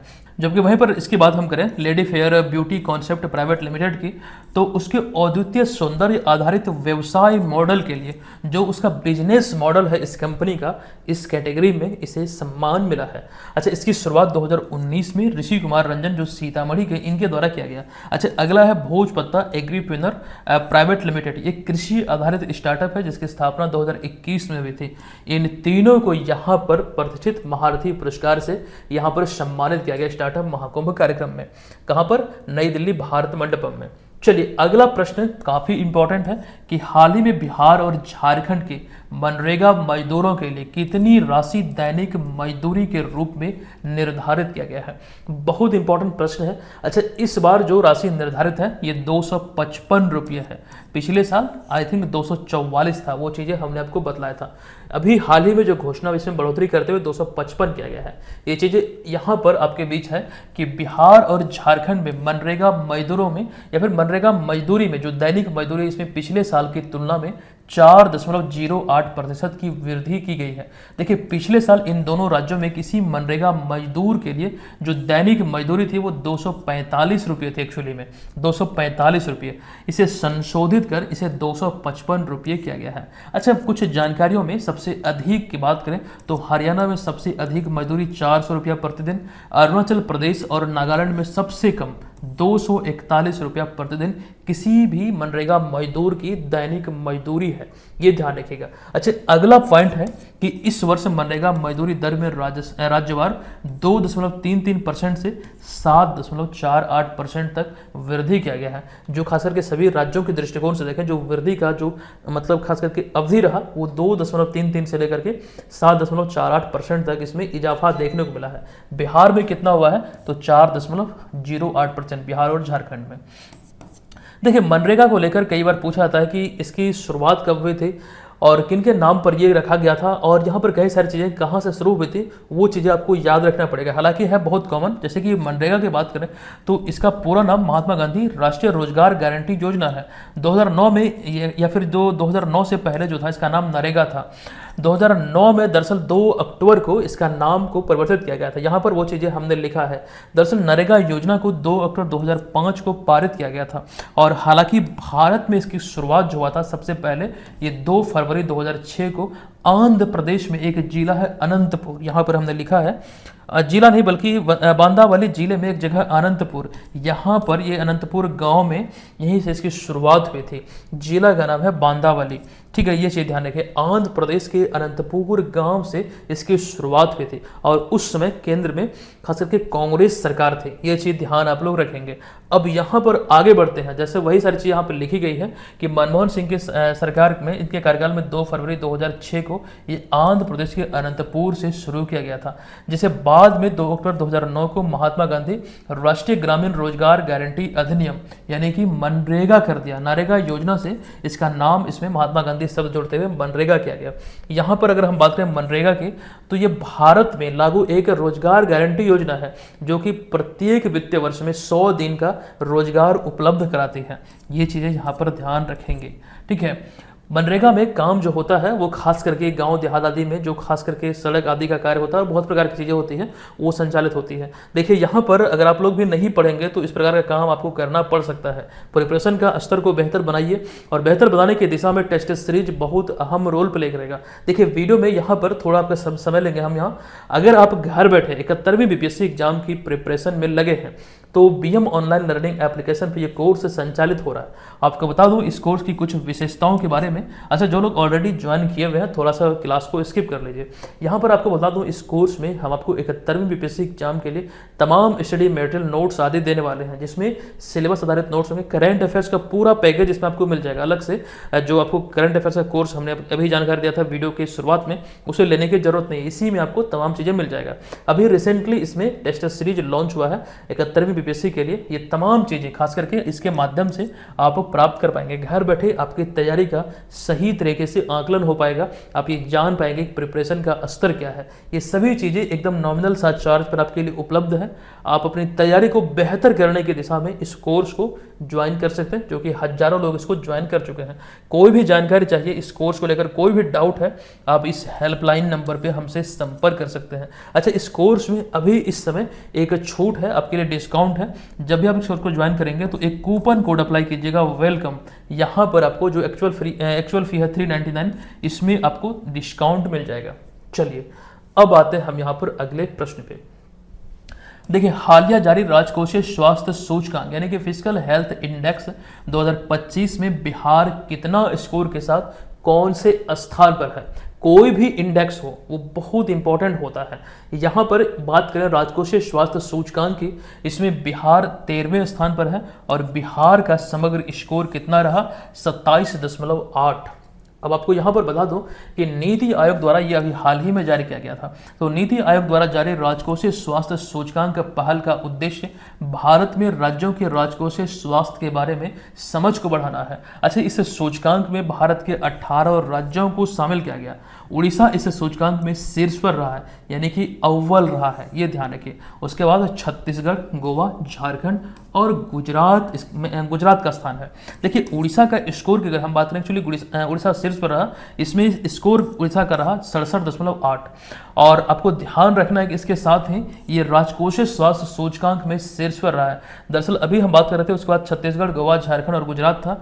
तो छत्तीसगढ़ का 55.2%, गोवा का 53.6%, झारखंड का 51.6% और गुजरात का 50.5 अंक रहा। ये ध्यान रखेंगे। वहीं इस सूचकांक में आपको बता दूं कि 27.8 अंक के स्कोर के साथ अपना बिहार 13वें स्थान पर रहा, जबकि पंजाब इस सूचकांक में 10.7 अंक स्कोर के साथ सबसे अंतिम यानी कि 18वें पायदान पर रहा। एक्चुअली यहाँ पर हमने आपको बतलाया था, इस सूचकांक में नीति आयोग ने 18 राज्यों को शामिल किया था राजकोषीय स्वास्थ्य सूचकांक में। ठीक है, तो इतनी सारी चीजें यहाँ पर आई होप कि क्लियर है। अब हम चलते हैं अगले प्रश्न पे। अच्छा, आपको ये भी बता दूं कि नीति आयोग जो है ये बीपीएससी का एक फेवरेट टॉपिक है। जब 2015 में 1 जनवरी को इसकी स्थापना हुई थी योजना आयोग के स्थान पर, तब से ये बहुत ट्रेंडिंग टॉपिक रहा है। कई बार यहाँ से एग्जाम में प्रश्न पूछे गए हैं। एक तो ये प्रश्न पूछा गया था कि नीति आयोग में जो नीति का फुल फॉर्म है वो क्या होता है, तो national institution for transforming India. तो नीति आयोग का जो फुल फॉर्म होता है ये होता है national institution for transforming India. ये ध्यान आप लोग रखेंगे। फिलहाल और भी कई जानकारी है, हम उसको डिस्कस नहीं करने जा रहे। आते हैं यहाँ पर 14 नंबर प्रश्न पे। हाल ही में कितनी त्योहारों और प्रसिद्ध सांस्कृतिक कार्यक्रमों को संगीत नाटक अकादमी की अमूर्त सांस्कृतिक विरासत की राष्ट्रीय सूची में सूचीबद्ध किया गया है। अभी ये पूरी की पूरी सूची हम दिखाएंगे जो अभी हाल ही में इसमें आया है, मतलब शामिल किया गया है। लेकिन अभी बात करें तो इसमें कितने को शामिल किया गया, तो कुल मिला के 10 को। एक्चुअली ए नंबर जो विकल्प है ये यहाँ पर करेक्ट हो जाएगा। देखिए, यहाँ पर पूरी इंफॉर्मेशन आपके बीच रखी गई है। देखिए, संगीत नाटक अकादमी जो कि केंद्र सरकार के संस्कृति मंत्रालय के अधीन एक शीर्ष सांस्कृतिक संस्था है। हाल ही में, अच्छा यहाँ पर ये जो पॉइंट आपके बीच रखा, एक सेकंड रुकिएगा।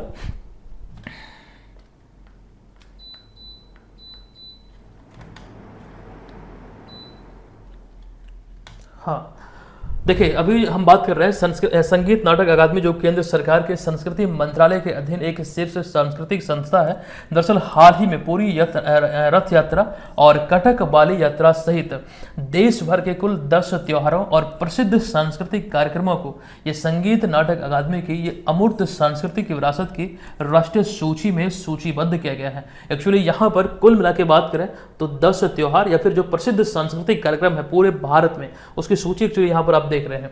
तो इसमें सूचीबद्ध किया गया किसमें, तो एक बार पुनः ध्यान रखिएगा, यूनेस्को का ये सूची नहीं है, बल्कि ये संगीत नाटक अकादमी का ये अमूर्त सांस्कृतिक विरासत की सूची है। मैं पुनः से बोल रहा हूँ, ये यूनेस्को की अमूर्त सांस्कृतिक विरासत की सूची नहीं है, बल्कि ये संगीत नाटक अकादमी की है। अब इसमें अब तक 44 पहले से ही शामिल थे, लेकिन अभी 10 इसमें और शामिल हुए हैं, तो बढ़ के इसकी संख्या होगी 54। देखिए, बाली यात्रा उड़ीसा, छठ पूजा बिहार, हिना जो मैंने कि मेहंदी, इसके अतिरिक्त भगोरिया आदिवासी नृत्य, गोंड आदिवासी चित्रकला चित्रकला, लाई हरोबा मणिपुर की, महाभारत कुथू फेस्टिवल, और इसके अतिरिक्त नर्मदा परिक्रमा, पंढरपुरी वारी और रथ यात्रा पुरी, ये तमाम चीज़ें इसमें शामिल हुई हैं और यहाँ पर वो सूचीबद्ध हमने किया है। इसमें ध्यान रखें बिहार का एक छठ पूजा भी इसमें शामिल है 40वां नंबर पे क्रम के दृष्टिकोण से, ये भी आप लोग ध्यान रखेंगे। तो कुल मिला के बात करें कि संगीत नाटक अकादमी की अमूर्त सांस्कृतिक विरासत की सूची में अब 54 शामिल हो चुके हैं। लिस्ट में इसकी संख्या बढ़कर, जो खास करके त्योहार और सांस्कृतिक कार्यक्रम है मिक्स रूप से हैं, तो उसकी संख्या बढ़कर अब हो चुकी है 54। तो ये बात यहाँ पर हुई संगीत नाटक अकादमी की अमूर्त सांस्कृतिक विरासत की। लेकिन अगर हम यूनेस्को की अमूर्त सांस्कृतिक विरासत की बात करें, भारत में इसकी संख्या कितनी है, ये बहुत इंपॉर्टेंट है। तो रिसेंटली इस सूची में 2023 में ये गुजरात का गरबा नृत्य शामिल हुआ है और इसको लेकर 2023 में हमने डिटेल में चीज़ें आपको बताया है। पूरी की पूरी कंप्लीट सूची आप यहाँ पर देख सकते हैं। पहले अगर हम 3 की बात करें तो वैदिक जप की परंपरा, रामलीला, रामायण की पारंपरिक प्रदर्शन और कुटियाट्टम संस्कृत थिएटर, ये 3 2008 में पहली बार इसमें शामिल हुआ था। ठीक है, 2008 में ये 3 को शामिल किया गया था। लेकिन रिसेंटली 15वें नंबर पर ये आता है गरबा नृत्य, जो इसमें 2023 में ये शामिल किया गया है। तो यूनेस्को की अमूर्त सांस्कृतिक विरासत को लेकर ये यहाँ पर सूची है, साथ साथ इसके वर्ष भी हमने दर्शा दिया है किस वर्ष। लेकिन इतना ही नहीं, इसके अतिरिक्त अब यहाँ पर एक और पॉइंट को लेकर हम बात करेंगे बिहार में या फिर भारत में यूनेस्को के विश्व धरोहर स्थल को लेकर। अगर हम भारत में यूनेस्को के विश्व धरोहर स्थल की बात करें तो इसकी संख्या है खास करके 43। अभी 43वां अभी रिसेंटली इसमें शामिल हुआ है, वो चीज़ें अभी हम डिस्कस करते हैं। लेकिन उससे पहले अगर हम बात करें यूनेस्को की विश्व धरोहर स्थल की, तो इसमें बिहार में कितना स्थल है, भारत के संदर्भ में देखें तो बिहार में इसमें 2 स्थल है। एक तो बोधगया में महाबोधि मंदिर परिसर जो है ये 2002 में इस सूची में शामिल हुआ, फिर नालंदा महाविहार जो कि 2016 में इसमें शामिल हुआ है। ये 43 में से ये बिहार में 2 स्थल है जो आप यहाँ पर तस्वीर में देख सकते हैं। ठीक है, तो ये चीज़ें इंपॉर्टेंट हो जाती हैं। देखिए यहाँ पर जो भारत में यूनेस्को विश्व धरोहर स्थल है उसकी जो सूची है 1 से लेकर 21 तक यहाँ पर आपके बीच है। उसके बाद यहाँ पर 22 से लेकर 43 तक है और अभी 43वां 2024 में ही इसमें शामिल हुआ है अहोम राजवंश का मोइदाम, जो कि असम से संबंधित है। मोइदाम जो होता है वो परिभाषित आप कर सकते हैं किसी स्थल को जो खास करके हजारों सालों से दफन स्थल है, उसे मोइदाम की संज्ञा एक्चुअली दिया जाता है। तो असम से संबंधित है। 2024 में इस सूची में यूनेस्को के विश्व धरोहर स्थलों की ये सूची में शामिल हुआ है। अच्छा, एक्चुअली बिहार को लेकर जो हम बात कर रहे थे, आपको मैंने याद रखने का एक ट्रिक बताया था। अगर जब भी बात हो बिहार में या फिर भारत में विश्व धरोहर स्थलों की सूची की, उसमें बिहार का जो 2 स्थल है वो क्रमशः 23वां और 33वां स्थान पर है। आज ये 23 नंबर देखिए, 23 नंबर पे क्या है, बोधगया में महाबोधि मंदिर परिसर जो 2002 में इसमें शामिल हुआ। फिर 33वां हमें देखना है ये नालंदा महाविहार जो कि 2016 में इसमें शामिल हुआ। तो बिहार को लेकर ये पॉइंट जो है मेरे ख्याल से बहुत इंपॉर्टेंट है। ये आपको इंटरव्यू तक पूछा जा सकता है, ये जरूरी नहीं कि सिर्फ एग्जाम में ही, इंटरव्यू तक ये आपको पूछा जा सकता है। ये छोटी छोटी बातें, छोटी तो नहीं है, बहुत बड़ी है। अगर आपको याद नहीं रहेगा तो समझिए कि एक अंक आपके हाथ से निकल गया। अगला प्रश्न है कि बिहार के मौजूदा मुख्यमंत्री नीतीश कुमार के द्वारा हाल ही में किस तिथि को महिला संवाद कार्यक्रम का शुभारंभ किया गया है। एक चीज यहाँ पर यह ध्यान रखिएगा, अगर अभी कुछ दिन पहले, आई थिंक 1-2 सप्ताह पहले की हम बात करें, 3 सप्ताह पहले की बात करें, अगर आप गांव देहात आदि में गए होंगे तो अपने आसपास के क्षेत्र में एक वाहन को चलते हुए जरूर देखेंगे। छोटी एक बार से मिनी ट्रक आप बोल सकते हैं, वो महिला संवाद यात्रा के तहत ही संचालित हो रही है। इसको लेकर डिटेल में भी हम चर्चा करेंगे। फिलहाल इसकी शुरुआत कब हुई, तो शुरुआत हुई है विकल्प नंबर बी, यानी कि 18 अप्रैल 2025 को। ये तिथि नोट कर लीजिए, ये खास करके महिला संवाद कार्यक्रम की शुरुआत 18 अप्रैल 2025 को भी है। अब आइए ये एक्चुअली है क्या, इसको लेकर डिटेल में समझते हैं। हाल ही में 18 अप्रैल 2025 को नीतीश कुमार द्वारा महिला संवाद कार्यक्रम का शुभारंभ किया गया। दरअसल इसके माध्यम से सरकार महिलाओं का सुझाव और समस्याओं को जानेगी और आगे किस प्रकार की योजना और नीति की जरूरत है इस पर महिलाओं से चर्चा करेगी। और इसके तहत अगले 2 महीने में राज्य में 70,000 स्थानों पर महिला संवाद होगा। अच्छा, एक जानकारी और, इस कार्यक्रम के माध्यम से नीतीश सरकार लगभग 3,72,57,400 477 महिला मतदाताओं तक पहुंचने की कोशिश कर रही है, जो कि इस साल जनवरी में प्रकाशित संशोधित मतदाता सूची के अनुसार बिहार की कुल मतदाता आबादी 7,80,22,933 का 47.75% है। यानी कि कुल महिला मतदाता की संख्या इतनी है। और इस योजना के तहत नीतीश सरकार खास करके इन सभी महिलाओं तक पहुंचने का एक लक्ष्य रखा है। इस योजना के तहत मतलब इस संवाद कार्यक्रम के तहत, जहां पर खास करके 70,000 स्थानों पर महिलाओं से संवाद किया जाएगा और उन्हें खास करके यहां पर जो हमने लिखा है कि आने वाले समय में किस प्रकार की नीति की जरूरत है बिहार में, वो सुझाव लिया जाएगा, समस्याओं को समझा जाएगा और उसी के अनुरूप रोड मैप तैयार करके बिहार के विकास को एकदम बेहतर करके ऊंचाई पर ले जाया जाएगा। ये एक प्रकार की पहल है जिसको लेकर यहाँ पर आप लोग ध्यान रखिए। एक बड़ा पहल है बिहार सरकार का। आई थिंक बिहार के इतिहास में इस प्रकार की खास करके पहल इस समय मतलब पहली बार ही हो रही है और ये महिला सशक्तिकरण की दिशा में एक बहुत बड़ा कदम साबित हो सकता है। और मैं इस पक्ष में अगर हम बात करें सिर्फ और सिर्फ महिला सशक्तिकरण की दिशा में नीतीश कुमार की कुछ योजनाओं के बारे में, कुछ पहलों के बारे में, तो इसके लिए मैं नीतीश कुमार के एक्चुअली में फैन हूँ। नीतीश कुमार ने इस दिशा में सच में वाकई बहुत अच्छा कार्य किया। हालांकि कुछ क्षेत्रों में जरूर ये असफल रहे हैं, लेकिन इस दिशा में महिला सशक्तिकरण की दिशा में खास करके बिहार जैसे पिछड़े राज्यों में इन्होंने बहुत कार्य किया है। ये चीज को आपको स्वीकारना पड़ेगा। ठीक है, इतनी जानकारी यहाँ पर है। फिलहाल आगे हम बढ़ते हैं। देखिए, इस कार्यक्रम की बात करें तो यह कार्यक्रम आगामी विधानसभा चुनाव या फिर आगामी विधानसभा के मद्देनजर महिला सशक्तिकरण की दिशा में एक्चुअली ये शुरू किया गया। यही अभी हम डिस्कस कर रहे थे। और बिहार सरकार ने 25 नवंबर 2024 को 32,506 करोड़ रुपए का द्वितीय अनुपूरक बजट पेश किया था, जिसके तहत महिला संवाद कार्यक्रम पर 225 करोड़ रुपए खर्च करने का प्रावधान किया गया था। कब ये पेश हुआ था? तो 25 नवंबर 2024 को 32,506 करोड़ रुपए का। अच्छा, ये अनुपूरक बजट क्या होता है? देखिए, जैसे आम बजट होता है किसी भी वित्त वर्ष को लेकर, वो राशि अगर कम पड़ जाती है तो सरकार उसकी भरपाई के लिए अनुपूरक बजट पेश करती है। ये द्वितीय अनुपूरक बजट था जो दूसरी बार पेश हुआ था 32,506 करोड़ रुपए का। इसी में ये खास करके महिला संवाद कार्यक्रम के लिए 225 करोड़ रुपए का प्रावधान किया गया था। चलिए, अब यहाँ पर अगला 16 नंबर प्रश्न है कि बिहार की मेजबानी में निम्नलिखित में से कहाँ 1 से लेकर 10 जून 2025 तक महिला कबड्डी विश्व कप 2025 का आयोजन किया जाएगा। देखिए, ये आयोजन जो है अभी हाल ही में किया जाएगा राजगीर में, अतः विकल्प नंबर सी जहां पर इस प्रश्न का राइट आंसर होगा। 1 से लेकर 10 जून तक इसका आयोजन राजगीर में होना है। यहाँ पर वही चीज़ें लिखा गया कि राजगीर में महिला कबड्डी विश्व कप 2025 की मेजबानी ये बिहार की मेजबानी में होगा। और इस महिला कबड्डी विश्व कप में Bharat, Iran, Bangladesh, Nepal, Thailand, Holland, इसके अतिरिक्त Japan, Poland, Argentina, Hungary, Germany, Kenya, Uganda सहित कुल मिलाकर 14 देशों की टीमें इसमें भाग ले सकती है, ये अनुमान है। अच्छा, मोस्ट इंपॉर्टेंटली आप यहाँ पर ये ध्यान रखेंगे, जो एक्चुअली 1 से लेकर 10 जून तक राजगीर में जो नया खेल परिसर बना है, यहाँ पर इसका आयोजन होगा। एक्चुअली कबड्डी तो बिहार के राजकीय खेल है, ये भी एक पॉइंट है, ये तो ध्यान रखेंगे ही रखेंगे। लेकिन विशेष तौर पर आपको मैंने क्या बोला, यहाँ पर ये वाले पॉइंट को देखेंगे तो ये दूसरी बार होगा जब बिहार महिला कबड्डी विश्व कप की मेजबानी करेगा। दरअसल इससे पहले 2012 में पटना में पाटलिपुत्रा स्पोर्ट्स कॉम्प्लेक्स में ये महिला कबड्डी विश्व कप का आयोजन हो चुका है बिहार की मेजबानी में, लेकिन दूसरी बार है जब बिहार इसकी मेजबानी करेगा। लेकिन ये पहली बार होगा जब राजगीर में जो नया खेल परिसर बना है यहाँ पर इसका आयोजन होगा, ये चीज़ ध्यान रखिए। अच्छा, बिहार की राजकीय खेल क्या है? तो राजकीय खेल है कबड्डी। कबड्डी बिहार की राजकीय खेल है। अब यहाँ पर कुछ महत्वपूर्ण जानकारी हम आपको अभी देने वाले हैं, ध्यान से ये चीज़ों को देखिएगा, ये बहुत इंपॉर्टेंट है। हालांकि डेली करंट अफेयर्स वाली क्लासेस में ये चीज़ें हम ऑलरेडी डिस्कस कर चुके हैं। अब ये जानकारी क्या है आप यहाँ पर देख पाएंगे, ये शॉर्ट में ये इन्फॉर्मेशन है ताकि आप ये जान पाएंगे ये प्रतियोगिता बिहार में अभी हाल ही में आयोजित हुई है। यहाँ पर एक एक करके सभी पॉइंट को देखिएगा।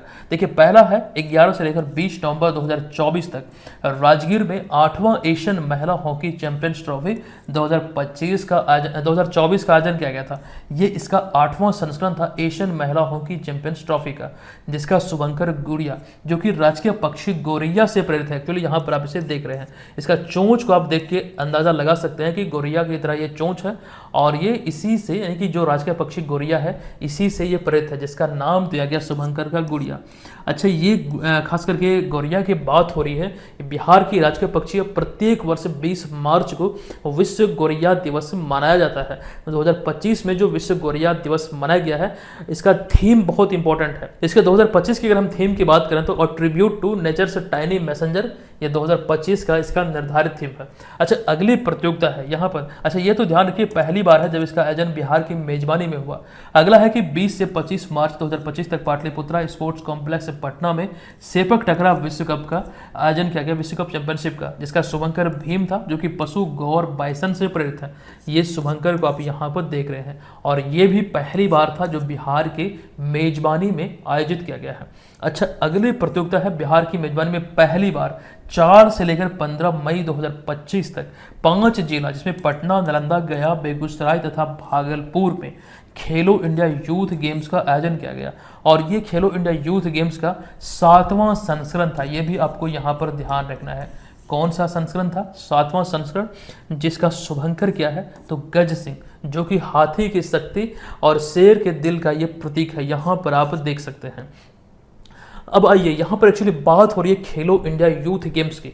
एक इंपॉर्टेंट टॉपिक है, हालांकि इसको लेकर चीज़ें हम ऑलरेडी आपको बतला चुके हैं। जो एक्चुअली यहाँ पर ये टॉपिक को लेकर हम बात करें, खेल प्रतियोगिता को लेकर बात करें, इसको लेकर हालांकि वीडियोज भी हमने आपको समय समय पर प्रोवाइड किया है। जैसे उदाहरण के लिए यहाँ पर वो महिला हॉकी एशियन चैंपियंस ट्रॉफी को लेकर हमने प्रोवाइड किया है। आप एप्लीकेशन पे अपने कोर्स में टॉपिक स्टडी वाले सेक्शन में जाएंगे या फिर फ्री वीडियोज वाले सेक्शन में, वहाँ पर ही आपको मिल जाएगा। PDF भी वहीं से आप डाउनलोड कर सकते हैं। 38वां राष्ट्रीय खेल जो हुआ, और फिर अभी हाल ही में बिहार की मेजबानी में पहली बार आयोजित हुए खेलो इंडिया यूथ गेम्स को लेकर इस वीडियो में संपूर्ण जानकारी हमने आपको दिया है। दोबारा कहीं पर भी किसी भी सोर्स पर आपको भटकने की आवश्यकता नहीं है। आइए शॉर्ट पे कुछ इन्फॉर्मेशन यहाँ पर हम खेलो इंडिया यूथ गेम्स 2025 को लेकर देखते हैं। खास करके ये इसका 7वां संस्करण था। बिहार की मेजबानी में पहली बार 4 से लेकर 15 मई 2025 तक ये आयोजित हुआ है। अब यहाँ पर वो कंप्लीट इन्फॉर्मेशन है कहाँ पर ये आयोजित हुआ, कब से लेकर कब तक। तो 4 मई से 15 मई तक ये 5 जिलों में, खास करके पटना, नालंदा, गया, बेगूसराय और भागलपुर में। अच्छा, इसमें जो 3 खेल हैं, शूटिंग, जिम्नास्टिक और ट्रैक साइकिलिंग, इसका आयोजन दिल्ली में किया गया। ये इस प्रतियोगिता का 7वां संस्करण था। 4 मई 2025 को वर्चुअली नरेंद्र मोदी ने इसका उद्घाटन किया था। इसका थीम सॉन्ग खेल के रंग बिहार के संग, शुभंकर इसका गज सिंह था। यह शुभंकर जो है, इसको लेकर पॉइंट जरूर ध्यान रखिएगा, बहुत इंपॉर्टेंट है। ये हाथी की शक्ति और शेर के दिल का प्रतीक है, जो कि दरअसल नालंदा और बोध गया में पाल वंश की जो अभिलेखीय विरासत है वहां से एक्चुअली में इसे लिया गया है, जो खास करके पाल वंश के दौरान, इस काल के दौरान मंदिरों और उनके स्तंभों पर उकेरा जाता था। ये वहीं से प्रेरित है, ये चीज ध्यान रखिए। अच्छा, इस खेलो इंडिया यूथ गेम्स का ये लोगो है जो जारी हुआ था। ठीक है, इतनी बातें यहाँ पर ध्यान रखना है। इसके अतिरिक्त पदक तालिका में अगर हम देखें तो बिहार इसमें 36 पदक जीता है, और ये 36 पदकों में 7 स्वर्ण है, 11 रजत है, रिमेनिंग 18 इसमें कांस्य। और पदक तालिका में 36 पदकों के साथ बिहार 15वें स्थान पर रहा। हालांकि पदक तालिका में महाराष्ट्र शीर्ष स्थान पर, हरियाणा दूसरे और राजस्थान इसमें तीसरे स्थान पर रहा। खेलो इंडिया गेम्स की शुरुआत हुई थी 2027 में, दरअसल 27 नहीं बल्कि सॉरी यहाँ पर 2017 एक्चुअली 2017 में भारत सरकार द्वारा ये देश की खेल संस्कृति को पुनर्जीवित करने के उद्देश्य से किया गया था। और एक सवाल और, बिहार की खेल मंत्री कौन है? बहुत आसान है, खेल मंत्री है सुरेंद्र मेहता इस समय। हालांकि अगर ये वीडियो आप बाद में देख रहे हैं तो हो सकता है खेल मंत्री चेंज हो जाए। तो ये चीज़ें खासकर जो नियुक्तियां होती है, मैंने कई बार आपको बोला है कि नियुक्तियों आदि पर ध्यान रखिएगा, वो चेंज होती रहती है। ठीक है, फिलहाल इसमें सुरेंद्र मेहता है। अब आगे बढ़ते हैं। जो खेल में खास करके 36 पदकों की हम बात कर रहे हैं, बिहार ने जो स्वर्ण पदक या फिर जो पदकों का जो बात हो रही है जो जीता है वो कौन कौन से खेल में, यहाँ पर देखिए पूरी इन्फॉर्मेशन दी गई 36 पदकों को लेकर। अब यहाँ पर एक्चुअली बात करें अगर हम रग्बी की, एथलेटिक्स की और थांग टा, जो कि मणिपुर का एक पारंपरिक मार्शल आर्ट है, और यहाँ पर इन तीनों खेलों में बिहार ने 2 स्वर्ण जीता है और रिमेनिंग 7 में से एक और जो सेपक टकरा में बिहार ने स्वर्ण जीता है। बाकी इसमें आपको रजत पदक देखने को मिलेंगे और सतत कांस्य पदक। तो कुल पदकों की संख्या बिहार को इस 7वें खेलो इंडिया यूथ गेम्स में हो जाती है 36, और 36 पदक के साथ पदक तालिका में बिहार को कौन सा स्थान मिला है? आपको बता दूं, इसमें बिहार को मिला है 15वां स्थान। ये चीज़ें भूलिएगा मत, बहुत इंपॉर्टेंट है। हूबहू ये पीडीएफ जो यहाँ पर बोर्ड में आप देख रहे हैं, ये आप लोग इसी कोर्स के तहत जो हम आपको बतला रहे थे थोड़ी देर पहले, वहाँ पर इसको जाकर डाउनलोड कर सकते हैं। इसका अभी हाल ही में 6 महीने वाला जो अर्धवार्षिक पीडीएफ है, जैसे ही जून संपन्न होगा वो भी आपको मिल जाएगा, उसे प्रिंट भी कर पाएंगे और हूबहू यही सारी चीज़ें होगी वहाँ पर, जो कि बहुत इंपॉर्टेंट आपके लिए होने वाली है। देखिए, इस तरह से इमेज जब आपके ई बुक में होता है, जब पीडीएफ में होता है, इससे क्या होता है, जब वहाँ पर डेटा आदि सभी चीज़ें प्रॉपर वे में जिस प्रकार से हम यहाँ पर पढ़ा रहे हैं, अगर उस तरह से होती है तो पढ़ना बिल्कुल बहुत आसान हो जाता है। तो हमारा यही प्रयास रहता है कि चीज़ें जो भी हम आपको दें उच्च क्वालिटी का दें, ऐसा आपको कहीं नहीं मिलेगा, ये मेरा वादा है। हजारों लोग यहाँ पर हमसे जुड़े हैं, आप भी जुड़ सकते हैं अगर आप यहाँ पर जुड़ने के इच्छुक हैं। देखिए, यहाँ पर आते हैं 17 नंबर प्रश्न पे कि बिहार सरकार या फिर बिहार भारत की मेजबानी में 29 अगस्त से लेकर 7 सितंबर 2025 तक कहाँ पर Asian men's hockey champions trophy का आयोजन किया जाएगा। एक चीज़ यहाँ पर ध्यान दीजिएगा, अभी हम इसकी बात कर रहे थे, अभी मैंने आपको क्या बताया, ये 8वां एशियन महिला हॉकी चैंपियंस ट्रॉफी, यानी कि महिला वर्ग का जो एशियन हॉकी चैंपियंस ट्रॉफी था, यहाँ पर यहाँ पर खास करके राजगीर में 11 से 20 नवंबर 2024 तक आयोजित हुआ। लेकिन अब यहाँ पर प्रश्न में क्या है, ये पुरुष वर्ग वाला, यहाँ पर आप इसको देख सकते हैं, ये पुरुष वर्ग वाला कहाँ पर आयोजित होगा, तो ये राजगीर में आयोजित होगा। तब विकल्प नंबर बी यहाँ पर राइट आंसर। कब से कब तक, तो 29 अगस्त से लेकर 7 सितंबर 2025 तक। अब यहाँ पर ध्यान दीजिएगा, हालिया घोषणा के अनुसार बिहार की मेजबानी में पहली बार Asian men's hockey champions trophy का आयोजन किया जाएगा। और ये सभी प्रतियोगिता जो अभी हम डिस्कस कर चुके हैं या फिर अभी हम कर रहे हैं, ये बिहार की मेजबानी में, एक तो कई प्रतियोगिता को लेकर ये ध्यान रखना है कि पहली बार हुआ है, कुछ तो 1-2 बार हुआ है हालांकि पहले, लेकिन ये है बहुत इंपॉर्टेंट। एग्जाम में मेरे ख्याल से यहाँ से एक प्रश्न जरूर पूछा जा सकता है और इन सभी में से खेलो इंडिया वाला बहुत इंपॉर्टेंट है, ये ध्यान आप लोग रखिएगा। यहाँ पर देखिए, ये पहली बार होगा जब यहाँ पर बिहार की मेजबानी में ये Asian men's hockey champions trophy का आयोजन किया जाएगा। चलिए, यहाँ पर अगला पॉइंट है कि 29 अगस्त से 7 सितंबर 2025 तक राजगीर खेल परिसर में हॉकी के एस्ट्रो टर्फ ग्राउंड पर होने वाले इस टूर्नामेंट के लिए 31 मार्च 2025 को हॉकी इंडिया और बिहार राज्य खेल प्राधिकरण के बीच एमओयू पर साइन हुआ है। इस प्रतियोगिता में भारत सहित 8 टीमें हिस्सा लेंगी। अच्छा, बिहार राज्य खेल प्राधिकरण के जो महानिदेशक कौन है, ये पूछा जा सकता है, रविंद्रन शंकरन है, ये ध्यान रखिएगा।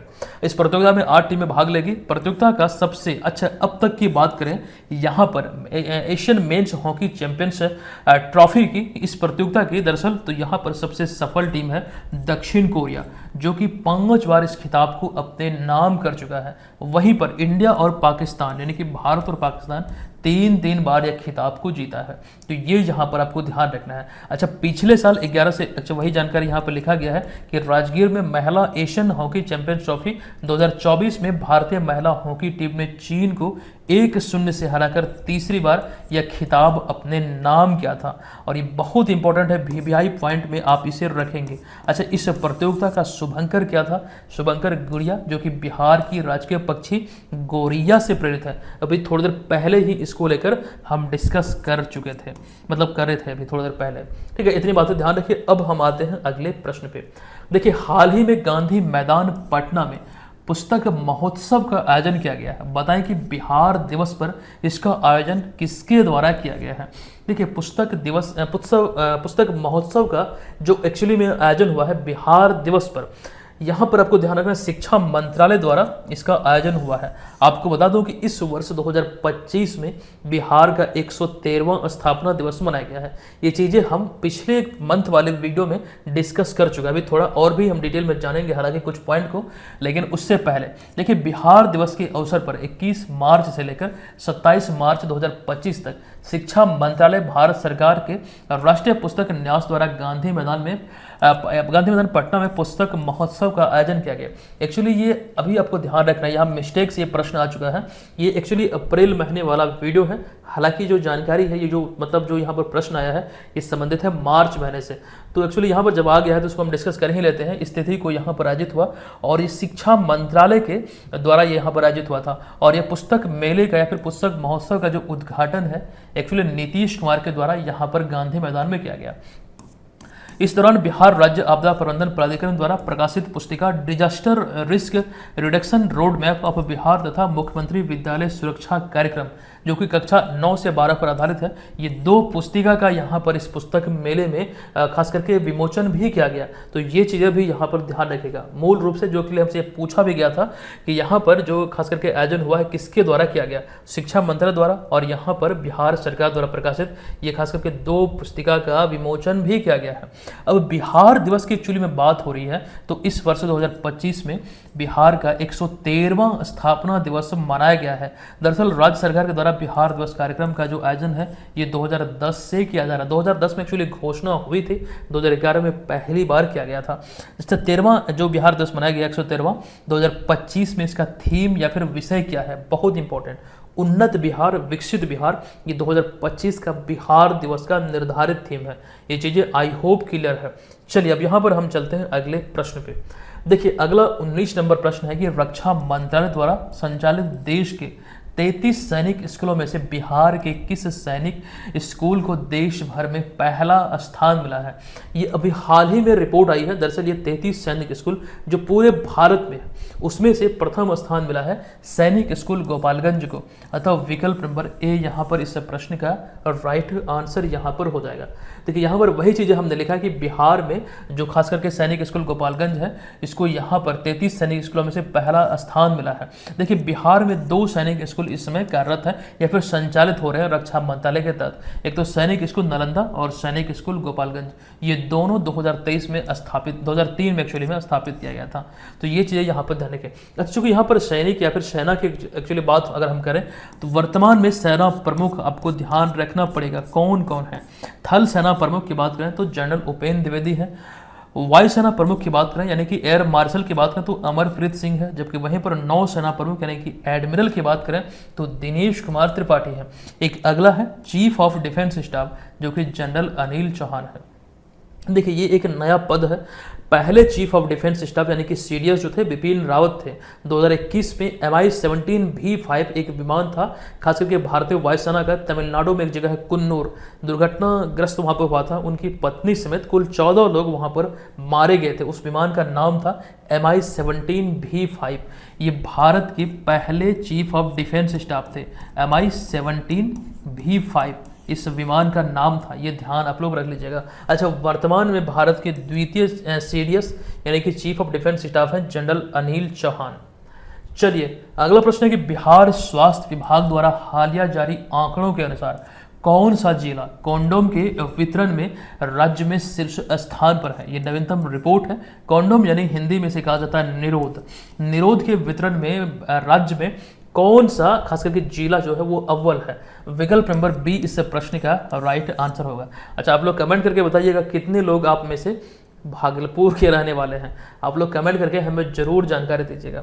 अब यहाँ पर आपको बता दूं दरअसल ये जो रिपोर्ट है कैसे ये सामने आया है, यहाँ पर ध्यान दीजिए कि बिहार में हाल ही में 17 से लेकर 29 मार्च 2025 तक परिवार नियोजन पखवाड़े का आयोजन किया गया था और इस दौरान कंडोम वितरण में भागलपुर जिला जो है ये राज्य में शीर्ष पर। दरअसल ये जो खास करके परिवार नियोजन का आयोजन हुआ 17 से लेकर 29 मार्च तक, इसके उपरांत रिसेंटली एक रिपोर्ट आया जिसमें यह जिक्र हुआ कि कंडोम के वितरण में पूरे भारत नहीं बल्कि पूरे बिहार में भागलपुर शीर्ष पर रहा है। दरअसल यहाँ पर अगर आप बात करें तो पूरे राज्य में ये डेटा देखिए आपको चौंका सकता है। 40,84,350 कंडोम बांटने का लक्ष्य था जिसमें कि 32,66,000 534 कंडोम बांटे गए, लगभग 70% ये उपलब्धि हासिल किया है। और ये ध्यान आपको रखना इस मामले में भागलपुर, ये तो डेटा उतना इंपॉर्टेंट नहीं है, बस ये चौंका सकता है आपको कि बहुत ज़्यादा 32,66,000 कंडोम बांटे गए हैं यहाँ पर। तो इस उपलब्धि को लेकर यहाँ पर ये ध्यान रखें, खास करके जो भागलपुर है इसमें अव्वल रहा है। अच्छा, यहाँ पर एक पॉइंट है कि इस शानदार प्रदर्शन ने भागलपुर को बिहार में पहला स्थान दिलाया है, बिहार प्रथम स्थान पर इस मामले में। उसके बाद क्रमशः मुंगेर, पूर्वी चंपारण, लखीसराय और जहानाबाद है। हालांकि पुरुष और महिला नसबंदी में भागलपुर काफ़ी पीछे है, ये ध्यान रखिएगा। बावजूद इसके यहाँ पर अगर हम बात करें नसबंदी में तो काफ़ी पीछे है। और यह डेटा आपको चौंका सकता है कि पिछले वित्तीय वर्ष में केवल एक लोग का, यहाँ पर केवल एक का नसबंदी भागलपुर में हुआ था। ये चीज़ें आपको मैंने बताया था। अच्छा, पुरुष नसबंदी में इस समय वर्तमान में जो शीर्ष जिला है ये शेखपुरा है, फिर वैशाली, फिर अरवल, बांका, फिर नवादा। वहीं पर महिला नसबंदी में शीर्ष पर है पश्चिमी चंपारण, मधेपुरा, अररिया, बांका और वैशाली। तो इतनी बातें फिलहाल इस प्रश्न में जो खास करके जो रिपोर्ट अभी आई थी उसको लेकर ध्यान रखिए। चलिए, अगला प्रश्न है कि विश्व बैंक की स्प्रिंग 2025 गरीबी और समानता रिपोर्ट 2025 के अनुसार निम्न में से कौन सा राज्य गरीबी रेखा से बाहर आने वाले लोगों में सबसे अधिक 2/3 हिस्से में शामिल है। देखिए, गरीबी रेखा से बाहर आने वाले राज्यों के लोगों में जो एक्चुअली 2/3 हिस्सा है वैसे लोगों का जो गरीबी रेखा से बाहर आए हैं, तो उसमें कौन कौन से राज्य शामिल है। यहाँ पर इस प्रश्न का राइट आंसर होगा विकल्प नंबर डी, यानी कि उपयुक्त ए, बी और सी तीनों। इसमें उत्तर प्रदेश, बिहार, महाराष्ट्र, पश्चिम बंगाल और मध्य प्रदेश, ये खास करके पांचों राज्य इसमें शामिल है। अब यहाँ पर आपको इसको लेकर जानकारी दे दूं, विश्व बैंक की स्प्रिंग 2025 गरीबी और समानता रिपोर्ट अभी हाल ही में जारी किया गया। रिपोर्ट के अनुसार भारत ने पिछले 10 वर्षों में 17 करोड़, लगभग यहाँ पर 171 मिलियन से अधिक लोगों को अत्यधिक गरीबी से सफलतापूर्वक बाहर निकाला गया है। इस रिपोर्ट में दरअसल इसका जिक्र हुआ है। अच्छा, इसके अतिरिक्त अगर हम बात करें, रिपोर्ट के अनुसार गरीबी रेखा से बाहर आने वाले लोगों में सबसे अधिक 2/3 वाले मतलब खास करके हिस्से में हम अगर देखें तो 5 राज्य इसमें आते हैं। इस 5 राज्य में उत्तर प्रदेश, महाराष्ट्र, बिहार, पश्चिम बंगाल और मध्य प्रदेश है। एक्चुअली इस रिपोर्ट से संबंधित यही वाला तो प्रश्न भी पूछा गया था।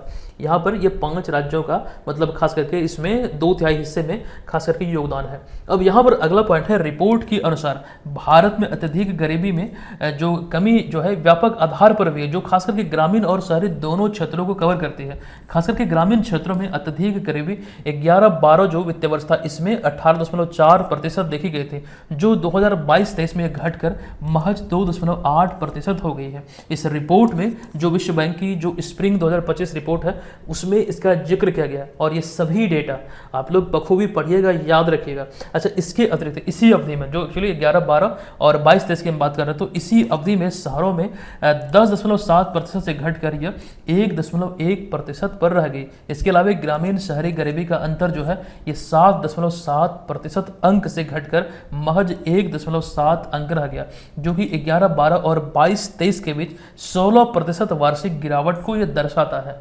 ये सभी इंपॉर्टेंट डेटा है और सभी को ध्यान रखना है। चलिए, फिलहाल इतनी जानकारी जो विश्व बैंक के स्प्रिंग 2025 रिपोर्ट है इसको लेकर आपके बीच हमने रख दिया है। आते हैं यहाँ पर हम अगले प्रश्न पे। देखिए, अगला प्रश्न है कि बिहार कला संस्कृति और युवा विभाग के मंत्री निम्न में से कौन है जिनके द्वारा हाल ही में बिहार कलाकार पंजीकरण पोर्टल का शुभारंभ किया गया। ये अभी हाल ही में बिहार कला संस्कृति और युवा विभाग के मंत्री मोतीलाल प्रसाद के द्वारा अभी हाल ही में इसका शुभारंभ किया गया है। यहाँ पर वो चीज़ें हमने लिख भी दिया। 15 अप्रैल 2025 को दरअसल कला संस्कृति युवा विभाग के जो मंत्री या फिर इसके द्वारा विकसित बिहार कला पंजीकरण पोर्टल का शुभारंभ किया गया। दरअसल ये शुभारंभ या फिर लॉन्चिंग जो था ये खास करके इस विभाग के मंत्री मोतीलाल प्रसाद के द्वारा किया गया।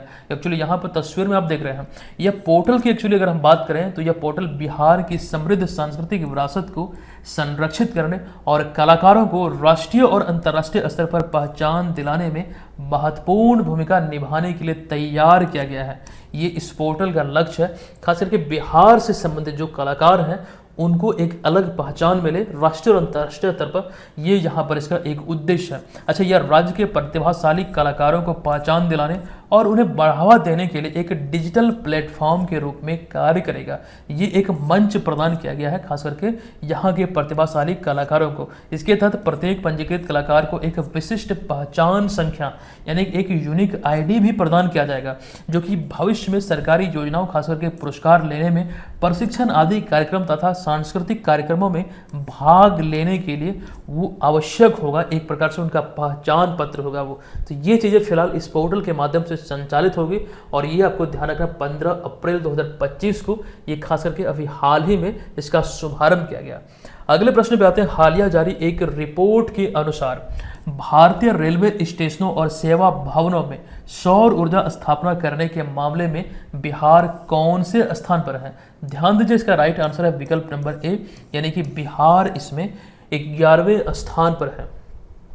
आपको बता दूं कि भारतीय रेलवे स्टेशन और सेवा भवनों में सबसे ज़्यादा सौर स्थापना करने वाला राज्य जो है ये राजस्थान है, जो खास करके रेलवे स्टेशन और जो सेवा भवन एक्चुअली है, तो यहाँ पर सौर ऊर्जा स्थापित करने के मामले में इस समय जो डेटा खास करके कहती है अप्रैल तक का, ये इसमें राजस्थान अव्वल है। रिपोर्ट के अनुसार राजस्थान ने 275 प्रतिष्ठानों यानी कि 275 जगहों पर ये सौर ऊर्जा का विस्तार किया है। उसके बाद महाराष्ट्र है 270 स्थानों के साथ, फिर पश्चिम बंगाल 237 के साथ, जो कि क्रमशः इसमें आपको ध्यान रखना दूसरे और तीसरे स्थान पर है। यानी कि पहले स्थान पर राजस्थान, दूसरे स्थान पर महाराष्ट्र, तीसरे स्थान पर पश्चिम बंगाल है। लेकिन इसी संदर्भ में बिहार को लेकर हम बात करें तो बिहार 81 प्रतिष्ठानों में सौर ऊर्जा विस्तार के साथ इस समय 11वें स्थान पर है पूरे भारत में। ये यहाँ पर ध्यान आपको रखना है। देखिए, नवीनकरणीय ऊर्जा और पर्यावरणीय स्थिरता के प्रति अपनी प्रतिबद्धता को आगे बढ़ाने के लिए भारतीय रेलवे ने फरवरी 2025 तक 2249 स्टेशनों और सेवा भवनों में 209 मेगावाट सौर ऊर्जा सफलतापूर्वक स्थापित की है। और साथ ही हालांकि पिछले 5 वर्षों में 1489 सौर प्रतिष्ठान स्थापित किए हैं। हालांकि ये डेटा उतना इंपॉर्टेंट नहीं है, ज़्यादा इसमें दिमाग लगाने की जरूरत नहीं है। फिलहाल बस इस रिपोर्ट को लेकर ये ध्यान रखिए कि भारतीय रेलवे स्टेशन और सेवा भवनों पर ये सौर ऊर्जा स्थापित करने में जो अव्वल 3 राज्य वो कौन कौन से हैं और बिहार को कौन सा स्थान मिला, ये इंपॉर्टेंट हो जाता है। अच्छा, यह रिपोर्ट केंद्रीय रेल मंत्री अश्विनी वैष्णव द्वारा 2 अप्रैल 2025 को जारी किया गया। अच्छा, भारतीय रेलवे की बात हो रही तो एक अहम जानकारी आपको दे दें। भारतीय रेलवे ने 25-26 तक यानी कि वित्त वर्ष 25-26 तक 100% यानी कि 100% विद्युतीकरण हासिल करने का लक्ष्य रखा है तथा 2030 तक आपको ध्यान रखना शुद्ध शून्य कार्बन उत्सर्जन यानी कि नेट जीरो का लक्ष्य है भारतीय रेलवे का। लेकिन एक चीज यहाँ पर ये समझिएगा, भारतीय रेलवे का नेट जीरो का लक्ष्य भले 2030 है, लेकिन भारत सरकार का नेट जीरो का लक्ष्य क्या है? 2070 है। और आपको मैंने कई बार बोला है कि यही 2070 जो एक्चुअली है ये बिहार सरकार का भी नेट जीरो का लक्ष्य है। बिहार सरकार ने भी नेट जीरो का लक्ष्य भारत सरकार के ही अनुरूप रखा है 2070। अगला प्रश्न है, अप्रैल 2025 में पुरातत्व निदेशालय बिहार सरकार ने किस जिले में अवस्थित डच मकबरा को संरक्षित स्मारक स्थलों की सूची में शामिल किया है? ये स्मारक स्थल बिहार के सारण जिले में है। विकल्प नंबर ए यहाँ पर इस प्रश्न का राइट आंसर हो जाएगा। देखिए, 16 अप्रैल 2025 को बिहार सरकार के पुरातत्व निदेशालय ने सारण जिले के छपरा शहर में, एक्चुअली ये छपरा बिहार में कोई जिला नहीं, सारण प्रमंडल के अंतर्गत ही आता है। ये छपरा शहर में अवस्थित डच मकबरा को संरक्षित स्मारक स्थलों की सूची में शामिल किया है। ये यहाँ पर आप लोग ध्यान रखेंगे, ठीक है। अब अगला पॉइंट यहाँ पर है कि यह जो छपरा स्थित यह डच मकबरा है लगभग 300 साल पुराना है, जिसे डच गवर्नर, इनका नाम यहाँ पर ध्यान रखेंगे, जॉकबस वान हॉर्न की याद में बनाया गया था। ये इनका नाम है, इन्हीं की याद में, इन्हीं के सम्मान में ये बनाया गया था। और उस दौरान छपरा जो है डच व्यापारियों के लिए व्यापार का एक महत्वपूर्ण केंद्र था। हालांकि डच व्यापारियों ने बिहार में अपनी पहली फैक्ट्री 1632 में, अभी हम डिस्कस कर रहे थे, 1632 में पटना में एक्चुअली में यहाँ पर स्थापित किया गया था। और यह कारखाना मौजूदा समय में पटना कॉलेज का प्रशासनिक भवन है, जो एक्चुअली तस्वीर में आप यहाँ पर देख रहे हैं। और अभी हमने ये तमाम जानकारी आपको दिया है छात्र संघ चुनाव को लेकर, खास करके पटना विश्वविद्यालय के 107 वर्षों के चुनाव में महिला उम्मीदवारों ने 3 सीटों पर जीत दर्ज की है। मैथिली मृणाली और इसके अतिरिक्त सलोनी राज और साथ साथ सौम्या श्रीवास्तव, ये चीज़ें ऑलरेडी हम वीडियो के स्टार्टिंग में ही डिस्कस कर चुके हैं। अब आते हैं अगले प्रश्न पे। देखिए, 4 से लेकर 6 अप्रैल 2025 तक मॉस्को में आयोजित कराटे विश्व कप 2025 2025 में बिहार की अनुष्का अभिषेक ने कौन सा पदक जीतकर देश को गौरवान्वित किया है। अनुष्का अभिषेक ने यहाँ पर रजत पदक यानी कि सिल्वर मेडल जीतकर भारत को गौरवान्वित किया। भारत ही नहीं बल्कि बिहार को भी गौरवान्वित किया है। देखिए यहाँ पर वही सारी चीजें लिखी गई है कि रशिया की राजधानी मॉस्को में 4 से लेकर 6 अप्रैल 2025 तक कराटे विश्व कप 2025 का आयोजन किया गया। अच्छा, भारतीय टीम का प्रतिनिधित्व करते हुए मुजफ्फरपुर बिहार की बेटी अनुष्का अभिषेक ने सिल्वर मेडल जीतकर बिहार को गौरवान्वित किया है। अच्छा, वे तजाकिस्तान, उज्बेकिस्तान, आर्मेनिया और फिर मॉरिशस को हराकर फाइनल में पहुंची थी, लेकिन फाइनल में उन्हें रूसी खिलाड़ी से हार का सामना करना पड़ा और उन्हें रजत पदक से संतोष करना पड़ा। अच्छा, इस प्रतियोगिता के लिए बिहार के राहुल श्रीवास्तव को भारतीय टीम का हेड कोच नियुक्त किया गया था। इनकी नियुक्ति बहुत पहले ही हुई थी इस प्रतियोगिता के लिए और ये जानकारी हमने एक्चुअली आपको पहले भी दिया था। अब यहाँ पर ये चीज़ों को पुनः हमने दोहरा दिया है। अगला पार्ट है कि जिन्हें यहाँ पर वर्ल्ड फेडरेशन के वाइस प्रेसिडेंट नारेक मनोक्यान द्वारा बेस्ट कोच के अवार्ड से भी सम्मानित किया गया है। तो फिलहाल इतनी बातें यहाँ पर समझना, ध्यान रखना है। आज के इस वीडियो में 25 महत्वपूर्ण प्रश्नों का संग्रह था जो खास करके अप्रैल 2025 मंथ से संबंधित था। आई होप कि ये वीडियो को आपने बहुत एंजॉय किया होगा और बहुत सारी चीज़ें यहाँ से आपको सीखने को मिला होगा। इसका जो पिछले मंथ का जो वीडियो क्लासेज हैं उससे अगर आपने नहीं देखा तो जरूर देख लीजिएगा। अच्छा, एक जानकारी यहाँ पर आपको ये दे दें, जो एक्चुअली हमने आपको पढ़ाया है इसका आपको ऑनलाइन टेस्ट भी एप्लीकेशन पे मिल जाएगा। जो करेंट अफेयर्स वाला हमारा ये कोर्स है इसमें आपको ऑनलाइन टेस्ट भी मिलेगा पूरे माह का, और इसके अतिरिक्त मंथली जो हमारे नोट्स आते हैं, जो स्पेशल पीडीएफ आदि होते हैं, वो तमाम चीज़ें इसके माध्यम से आप प्राप्त कर सकते हैं। इसी कोर्स में डेली, मंथली, ईयरली सभी प्रकार के नोट्स A4 साइज में आपको मिलते हैं, जिसे आप प्रिंट कर पाएंगे। आपकी तैयारी बेहतर हो पाएगी। हजारों लोग इस कोर्स में जुड़े हुए हैं, आप भी जुड़ सकते हैं। ये कुछ इसके बेनिफिट है, आप इसको देख लीजिए। कोई भी जानकारी चाहिए इस कोर्स से रिलेटेड अगर ज्वाइन करना चाहते हैं, अगर फिर भी मन में कोई डाउट है तो इस हेल्पलाइन नंबर पे हमसे संपर्क कीजिएगा 8228947923। हम आपकी मदद करेंगे ताकि कोर्स को ज्वाइन करने में जो लोग इच्छुक हैं खास करके उन्हें कोई भी दिक्कत ना हो। ठीक है, तो इतनी जानकारी जो हमने आज के इस क्लास में दिया है, बहुत इंपॉर्टेंट ये क्लास था। हमारे क्लासेस जो होते हैं भले ही वो लंबे होते हैं लेकिन बहुत ज्ञानवर्धक होता है, ये फील आपको हो रहा होगा। जाते जाते आपको वीडियो में कमेंट में बताना हमें, अगर आप यूट्यूब पर देख रहे हैं इस वीडियो को, कमेंट बॉक्स में अपना फीडबैक जरूर दीजिएगा। क्या ये वीडियो सच में आपके लिए हेल्पफुल रहा या फिर नहीं। हम मिलते हैं दोस्तों आपसे अगले वीडियो में, तब तक के लिए धन्यवाद। जय हिंद।